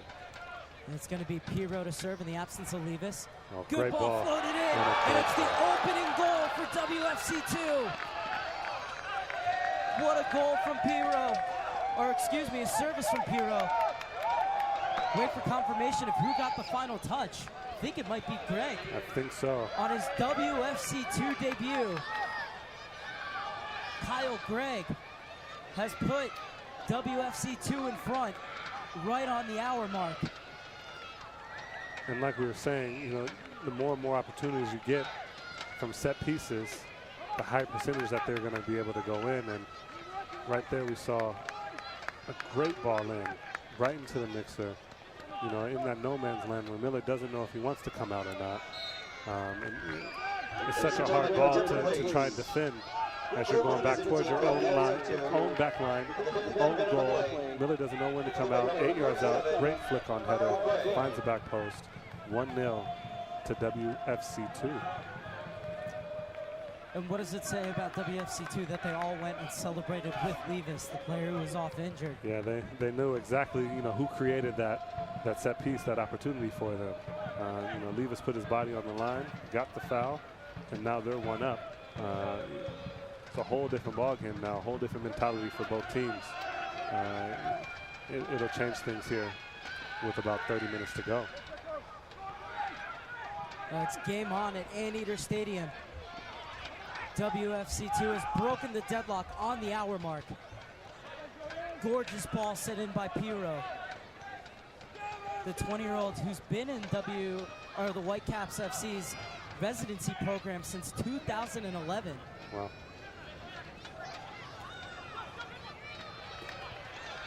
And you couldn't ask for a better service. No, it was perfectly weighted. It was flat. You know, Miller didn't know if he wanted to come out or not. Didn't really give him the opportunity to.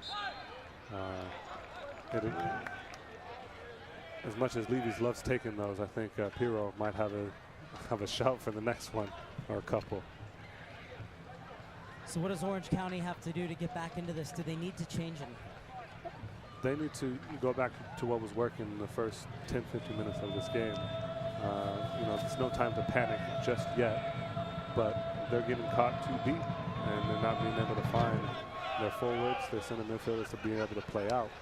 You know, WFC2 is doing a great job of cutting off those channels, of moving the ball around and moving players around so that they can be in good positions to hold on to the ball. Very isolated. Blues shores things up, and I think they'll be back in this in no time. And in Griffiths, you have a player that any free kick in the half, and he can get forward and get his head on the ball. Very dangerous. He scored some, like you said earlier, he scored 3 goals, but they were very big, influential goals in key moments in time. You know, he's not afraid of the moment. So if the Blues end up with a set piece, who knows what can happen. Purdy, Griffiths, they're all big players. Bocello, that can create something in the mixer. Farmer. Meese defending on the far side. Lovely combination play from WFC2. But Purdy gets over to defend the cross at the expense of a corner. First of the half for either side. And Orange County has yet to the overlap from McCracken. Pulls it into a good position.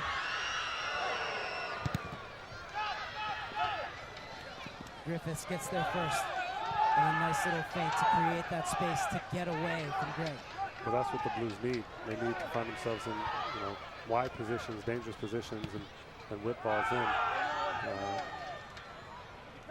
Not just ones that get cut out by the first man. You know, dangerous balls, and really break on the counter. And this time, the referee not playing advantage because he's going to issue a card. So the yellow card comes out against Serbin.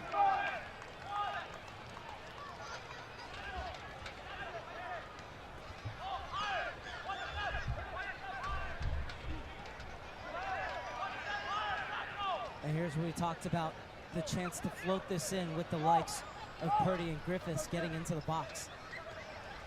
We already said how good Muse is in dead ball opportunities. It's just another opportunity for them. And Vies with a double substitution. Entering the game is Critman. Bierman and Bacciello leave. Played in, and Griffiths just missed it. AJ tracks it down. Trying to play it along the end line for Critman. Goes out of bounds for a goal kick. The WFC2, number 55, Chris Irvin, in the 65th minute of play.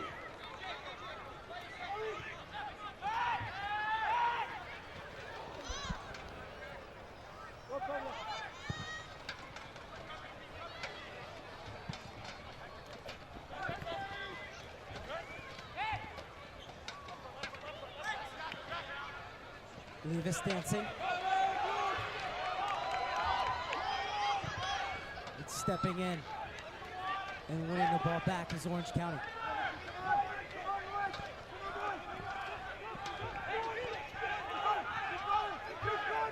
It was a good first involvement for Dusan Stefanovic. The 23-year-old who joined from Sinjelic Belgrade in the Serbian second division. On along with Crittenden to see if he can get them back into this game. Slips this time around, but wins the throw-in. And now WFC2 preparing fresh legs.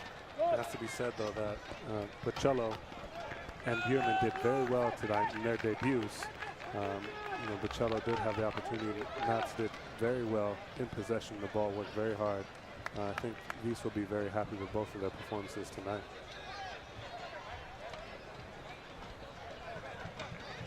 So WFC2 hitting the switch on their first substitution of the evening.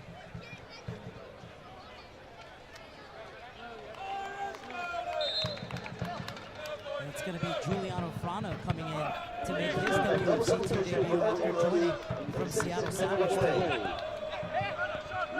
Number 24, Daniel Paciello. Coming into the game is number 21, DTA Clifton. Does well to creep it.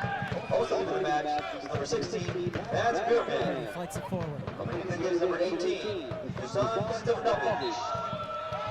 This time the free kick will go the way of WFC2. Keep up to date with the USL all season long by visiting the new USLsoccer.com for everything you need to know about the USL.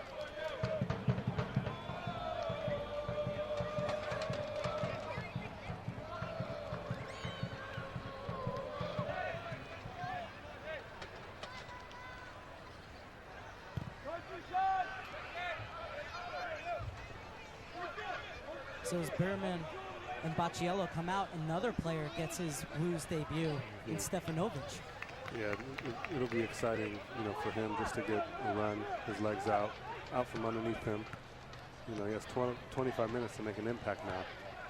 It looks like he's come out here for Bierman wide, so he's going to want to get in behind, whip across the two-way, become dangerous. And that's really what the Blues need right about now. Coming into the game is number 45, Giuliano Frano. And on the other side of the ball, I thought Gardner was excellent tonight. Yeah, he did his job perfectly. He created plenty of opportunities, you know, stuck into some tackles. You know, really pushed this WFC2 team forward. Heavy challenge, and the ball comes all the way through for Miller. Quick outlet.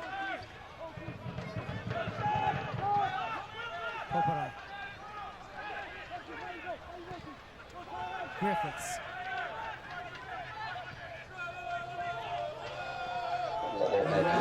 Blues, 4 of their first 5 games at home, and that away game is just up to 405 against LA Galaxy 2. So pretty good start to the season from a travel aspect for them, the comforts of home. Yeah, it's going to be nice, you know, when you sleep in your own bed every night.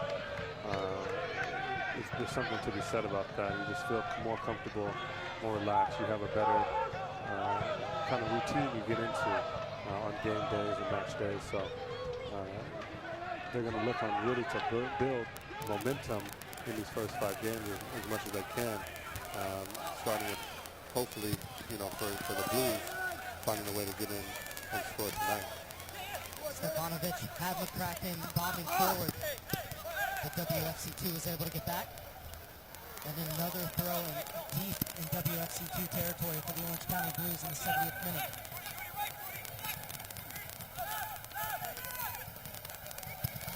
Griffiths. Good ball. Getting quickly close down. They know he can hit them from there.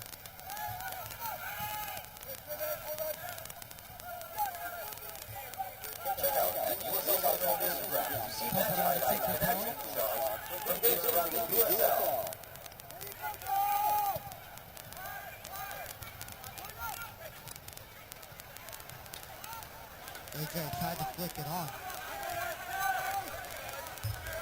Instead it'll be Griffith to mop up. Belima checks back, and Purdy has to use the safety valve in his keeper.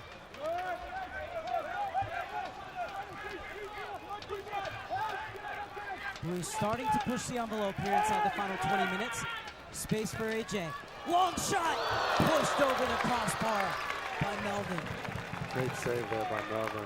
And that just shows that Jaquan, if he gets just a little bit of space, how deadly he can be.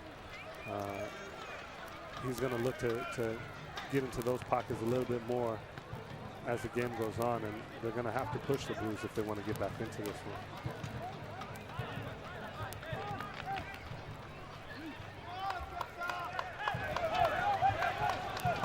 And it all started out of the back with Blues. Blues starting to push the envelope here inside the final 20 minutes. Space for AJ. Long shot! Pushed over the crossbar by Melvin. Initially realized Melvin's off his line, but he home for it. Cleared away at the back post. Blues still looking to wreak havoc, but they run out of real estate on the far side. WFC2 playing their first 2 games away from home, but they will be back April 10th when the Whitecaps FC2 host their USL home opener on Sunday, April 10th at Thunderbird Stadium against Sacramento Republic FC. For more team news and ticket information, visit whitecapsfc2.com.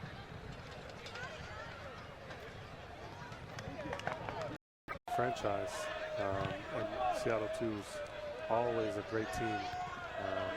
Coming through the academy, they're one of the best in America. Look for those teams to be pretty high in the playoff seeding come September, October. Lima couldn't bring it under control, and Griffiths smartly gets it back to his keeper. 73rd minute, 1-0 in favor of WFC2, who scored off a set piece right on the hour mark as Kyle Gregg headed home from a gorgeous delivery from Pira.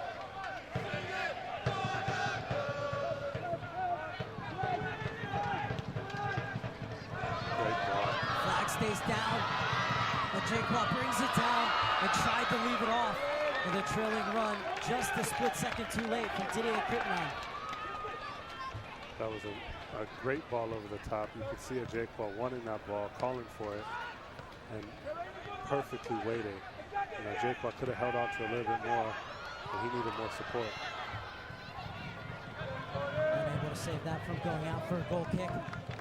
But the Blues starting to put the ball into the danger area with some frequency. They're looking to go more direct. 15 minutes to go just about, and they're going to need a goal. They're going to need a goal to get something out of this game. It has to be said, David and Farmer in the back have done such a great job all game long of holding whoever's up top for the Blues that day.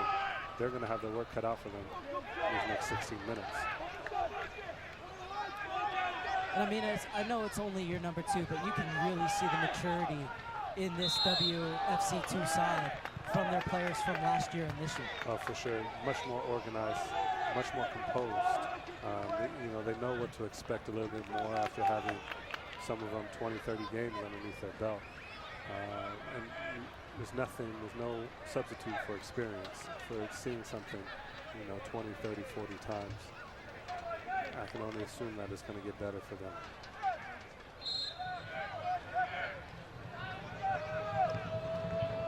Melvin, the rookie out of UNC Wilmington, has already been capped by the full Canadian national team. Tough night last night for both the U.S. and Canadian national teams. You know what? Let's not talk about it. Yeah, it's all right. My Jamaicans tied 1-1 though, so we got to take home something. Lima.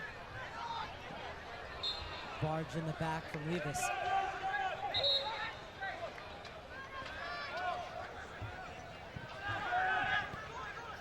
Stefanovic.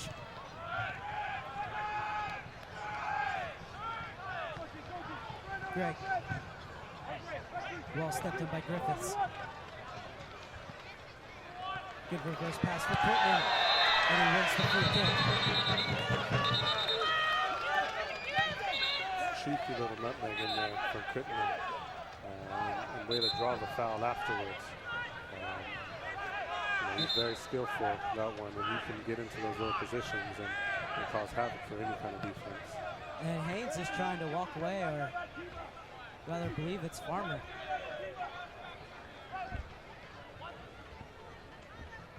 So So if I walk away far enough, the ref will forget about booking me. And no booking in the end.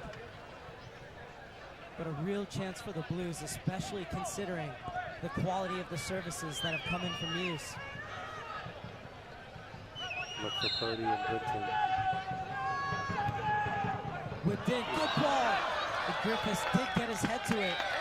And then it went off the head of WFC2 defender. Second corner kick for the Orange County Blues. Yeah, great ball, great run. Both side of the box for Griffiths. Just a bit unlucky. The shot was going to go back. Muse again. Has to get it by the first defender. Job one done. Cleared to the top of the box. Still might be something on here for the Blues. Mix up in the defense, played back across, and scrambled away. Jaquan should have put that ball a little bit tighter across in between the 6 and the goalkeeper. Now we have a counter-attack here for WFC2. Daniel Tenbosch, please go to the south goal. Daniel Tenbosch, please go to the south goal. Trying to dance his way clear. Well led by Griffiths. Well recovered by the whole Blues. 10 people back behind the ball right now. Seymour. Serpent.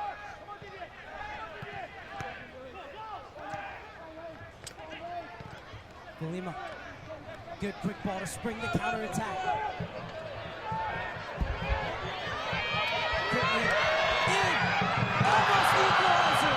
Is it still coming? Galima can't get there in time. What a terrific run by Didier Cretman right there. Ran about 40-50 yards with the ball at his feet. Looked like Farmer he beat. And it was a good save though in the end by Melvin to push it off the post. You can see the frustration on the faces of these fans. They thought that was 1-1.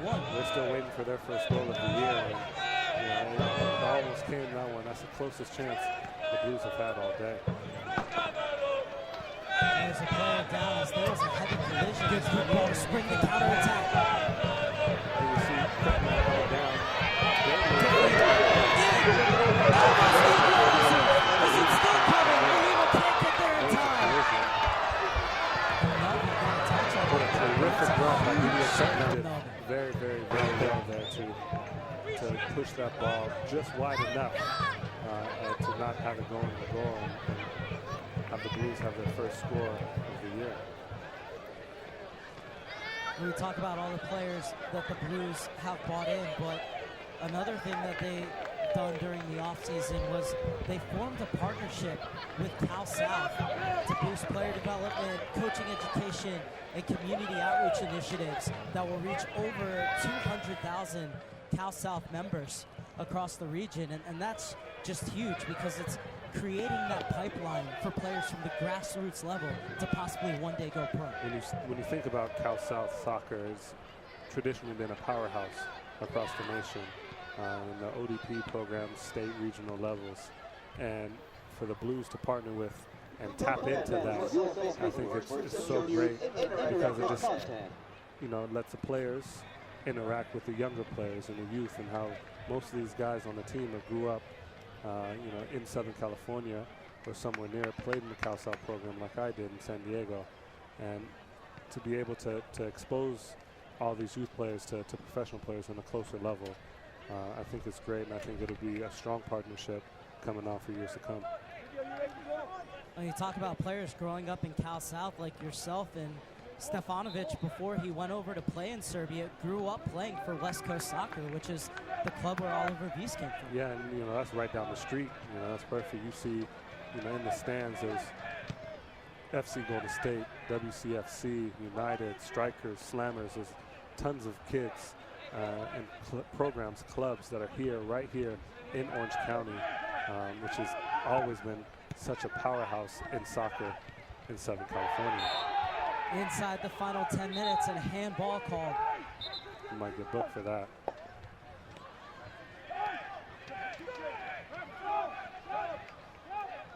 The yellow card's going to come out. It's because the referee's going to say it. Last contribution to this game. Galima, very impressive, though, in the midfield, especially with the ball at his feet, showing his passing ability. His engine today was that ball goes wide off of a Blues player, it looks like, in the end. Valima had, a great engine in there tonight. I think on the ball, he did a lot of special things, picked out some very good passes for the Blues, created a lot of things. So he'll be looking to build on that for the rest of the year. Levis's night is done. Campbell comes in for him. Look like Nikola Ilic is in for the Blues as well. He's looking for the flick on at the near post. There'll be another corner kick for WFC2.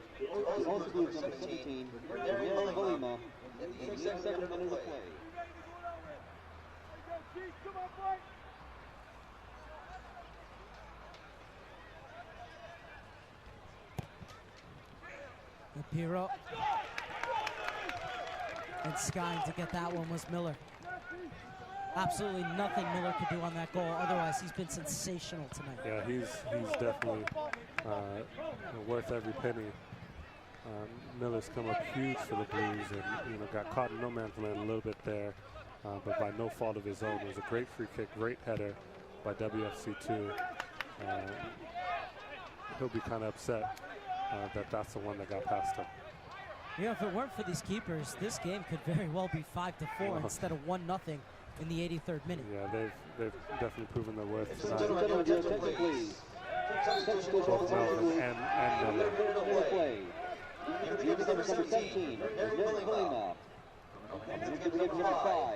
Free kick, and as you said, Ilic coming on for Valima. Appeared in 28 games in his rookie year with the Orange County Blues and had what had to be the goal of this season, that sweet volley winner. It was incredible. I was so happy to see him score. He worked so hard all year to score a goal like that. That's what dreams are made of. Another local player out of Vanguard University, which is just inland. Played at my local club, San Diego Surf. Another of the Cal South contingent. That's it. Such a strong foothold on American soccer Cal South has.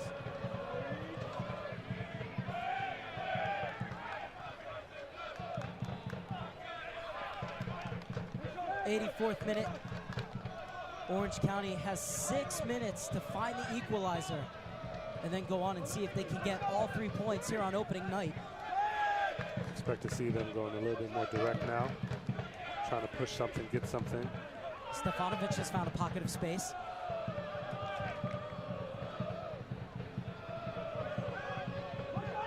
Ejekwa was looking for that run in the channel. Unlucky in the end to see the ball rebound off of him for a goal kick. Haynes did very well there to cut off that channel and to hit it off of Ejekwa at the same time.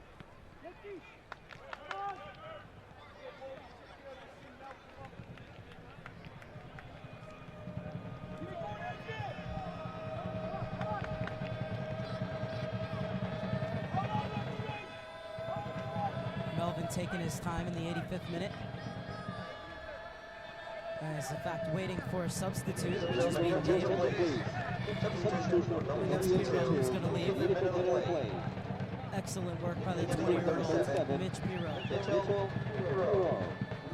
In his second season out of the residency program, the 20-year-old has represented Canada at the U18 level, and he sent the ball in that led to the goal for Kyle Gregg in WFC2.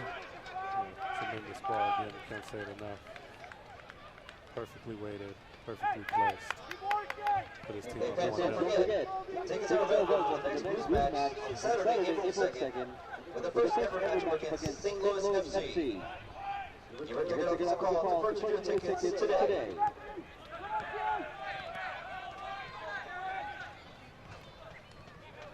Stefanovic.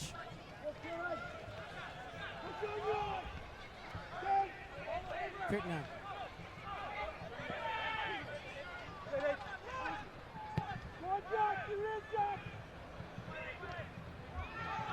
Ejekwa, offside flag stays down, was unable to chest it back. Griffiths recovers as Gregg hounding him and gets it back to Miller.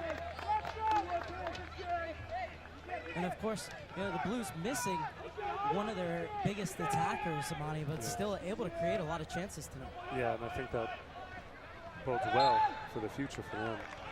Trevor Caesar, he's great player, strong on the ball, so deadly in attack. He's where with the national team, Trinidad and Tobago, once he gets back from national team duty, there's so much opportunity, so much potential for how well this Blues attack. Good track to come back, and hopefully they'll have him soon. But when he gets on the ball, he looks like he glides. And how he moves really can create any type of opportunity for the Blues. Thank you. Flag stays down, trying to play it back. I think that ball should have gone forward. Yeah, square across. Players waiting in the box, expecting that ball to be put in between the goalkeeper and the back line. Make it difficult for the Blues back line to try and clear that out. Illich marshaled Serban out of bounds. Final 2 minutes of regulation, although we've had a few stoppages. A lot of substitutions and a few injuries as well. Right. Adding on to that goal, my guess would be about 3-4 minutes added on, and then as they send Brenton Griffiths up to help a Jaqua. And Jaqua living off the shoulder of that last defender. Will run off of any flip on that Griffiths could get. Fans wanted a foul. They're never going to give that to Popora there. To be strong to stay on his feet. Now Miller has to send it back down. Elects to play it short to Plunken. 22-year-old German gets it forward. Headed away by Farmer. Popora to the top of the box. Illich fighting for it on the far side. Purdy gets there first, sends it right back in. Good tackle there by Greg, coming back to help out his back line. Fans witnessing this match go into the 90th minute here at Anteater Stadium. And the home side trailing 1-0 to WFC2, looking for its first ever win in California after going 0-4 last season. We talked about the players that aren't on the roster tonight, but that's just to illustrate the depth that this side has.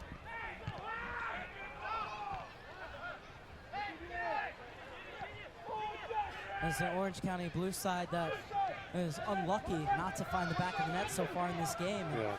Final 20 seconds of regulation, but there's still going to be stoppage time.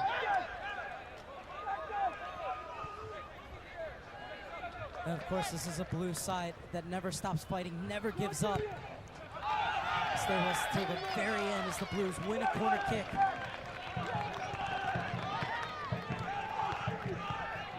Four minutes of stoppage time has been signaled by the fourth official.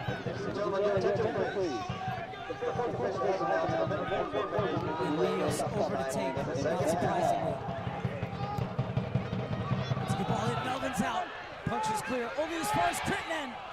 Too many bodies in the box. Offside flag stays down. That was terrific there by DeLitt to come out to Illich's shot and block it. Blues are knocking on the door now. Throwing his body around with reckless abandon. The Blues with a corner kick on the other side. It's another dangerous ball whipped in. And the official spots something he doesn't like. Huge break there for WFC2. A chance for the away side to breathe. Looking to open the season with 3 points against the reigning Western Conference champions.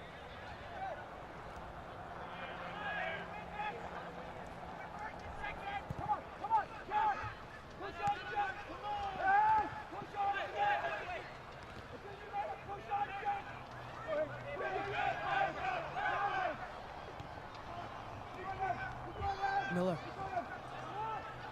Great composure there from Miller. Yeah, excellent job. Although, might be a bit reckless by WFC2 to have so many players pressing high. Yeah, you would think, with 2 minutes left about in the game that you would, give up that one. But here's WFC2 going hard. and win the ball back in a dangerous position. 2-on-1, lovely combination play. Greg is in, but he can't get it by Miller. Again, Miller coming up huge, but it has to be said that it's 92nd minute. WFC2 is still pushing hard, and they almost got a reward for it and almost sealed the deal in the 92nd minute. It's a corner kick, a chance to burn more time off this clock as another substitution being made by WFC2.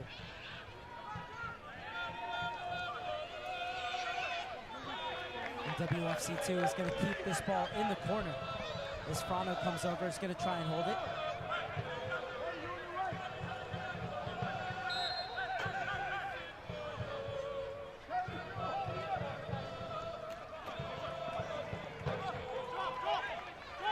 And the Blues are able to win the throw inside the final minute and a half of the minimum 4 minutes of stoppage time.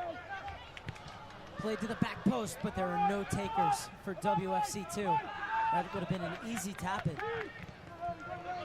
Frano would have liked to get that at least on target, but probably wiser still with it to bite another ball and take that into the corner and try to kill another 20-25 seconds. Haber's out. Elliot Green checks in. 22-year-old who joins from the Swedish second division. Stefanovic weaving his way to midfield and winning a free kick. And that's going to be a yellow card.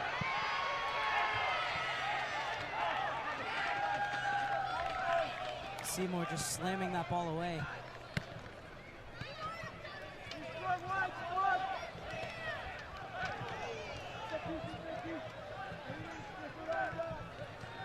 Ladies and gentlemen, your attention please. Yoko caution has been issued by the referee for stoppage time. Now this is where you become heroes. Muse is going to put in this ball. He just needs somebody to get ahead on it. One last roll of the dice for the Orange County Blues. Flicked off the back post and just wide. Corner kick. AJ able to chase it down. He's dispossessed. And anywhere will do for WFC2, who hang on for all 3 points in the opener. 1-0 over the Orange County Blues. And right at the end of the game, there's a player down for Orange County. It's like Griffith's head injury. He's not moved since he went up for that header. Well, so brave to fly in the way that he did. In the end, his effort cleared off the line. Both goalkeepers, really the stars of the show. Tremendous. It's unfortunate for Miller to have one slip past him because he played so well, had about 4 or 5 big saves by my account. And, you can't take anything away from Melvin on Kretinan's opportunity. Right off the post, great stop. And he really got the shutout and kept, WFC2 in this game. We hope that Griffiths is all right. Still down with tremendous training staff for the Orange County Blues to take care of him. Next game for the Orange County Blues will be next Saturday night, 7 o'clock against St. Louis, who has moved from the Eastern Conference to the Western Conference. Right. So it'll be the first ever meeting between those two clubs. But still, Amani Walker, plenty of positives to take away from this game, despite not getting anything out. Tons. You look at last year, they lost in a heartbreaker, the Blues did, to Arizona, and they came back and the next 3-4 games straight, they won. I think that there was a lot of positives in this game for the Orange County Blues, a lot more than negatives. They couldn't get on the score sheet. That was, partly by, not being able to get in the attacking third, but it was also because Melvin had a great game tonight. And I think that the longer they go on, the more time they have, the more progressive they'll be. They'll fulfill their potential. I have no doubt about it. Oh, wonderful crowd being saluted as we take a look at the final stats. Orange County edging the shots 10-8, but once again, Melvin and co getting the job done on the defensive end. And talk about set pieces and just how important they are. And Miyu's sent in so many amazing balls tonight. The Blues unable to capitalize, a couple times unlucky, but just took one for WFC2. And that's all you need. If you have a shutout, you win. I'll win every game 1-0. That means, we're going to be 28, 30 and 0 at the end of the season. And I told you, during the game, set pieces are going to be the key for both squads, and it ended up coming down to a set piece goal that won it for WFC2. Great ball, great finish, left Miller out in no man's land. It's something for both teams to work on going back in for this next week. You know that Miller, you know that the coaching staff and the defense are going to go back and look at that set piece and say, we might have been able to do better, but honestly, it all comes down to the quality of the service from Mitch Pirro. And it's more so, how do we stop those fouls? There must have been, 10 fouls committed, 19 for the Blues, and you just can't keep giving away cheap fouls, especially in dangerous positions. I don't know how many they had within 25 yards, but it must have been at least 8-2 in favor of the Whitecaps. And you keep giving those opportunities away, you're going to have to pay for them at some point. I'm going to head down, and we're going to get a couple of players for interviews. And for now, it finishes 1-0 in favor of WFC2 over the Orange County Blues FC. We're going to get reaction from the field, so stay with us here on Orange County Blues on USL's YouTube page.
We're going down now to the field, and Mark Serber's here with Steve Purdy.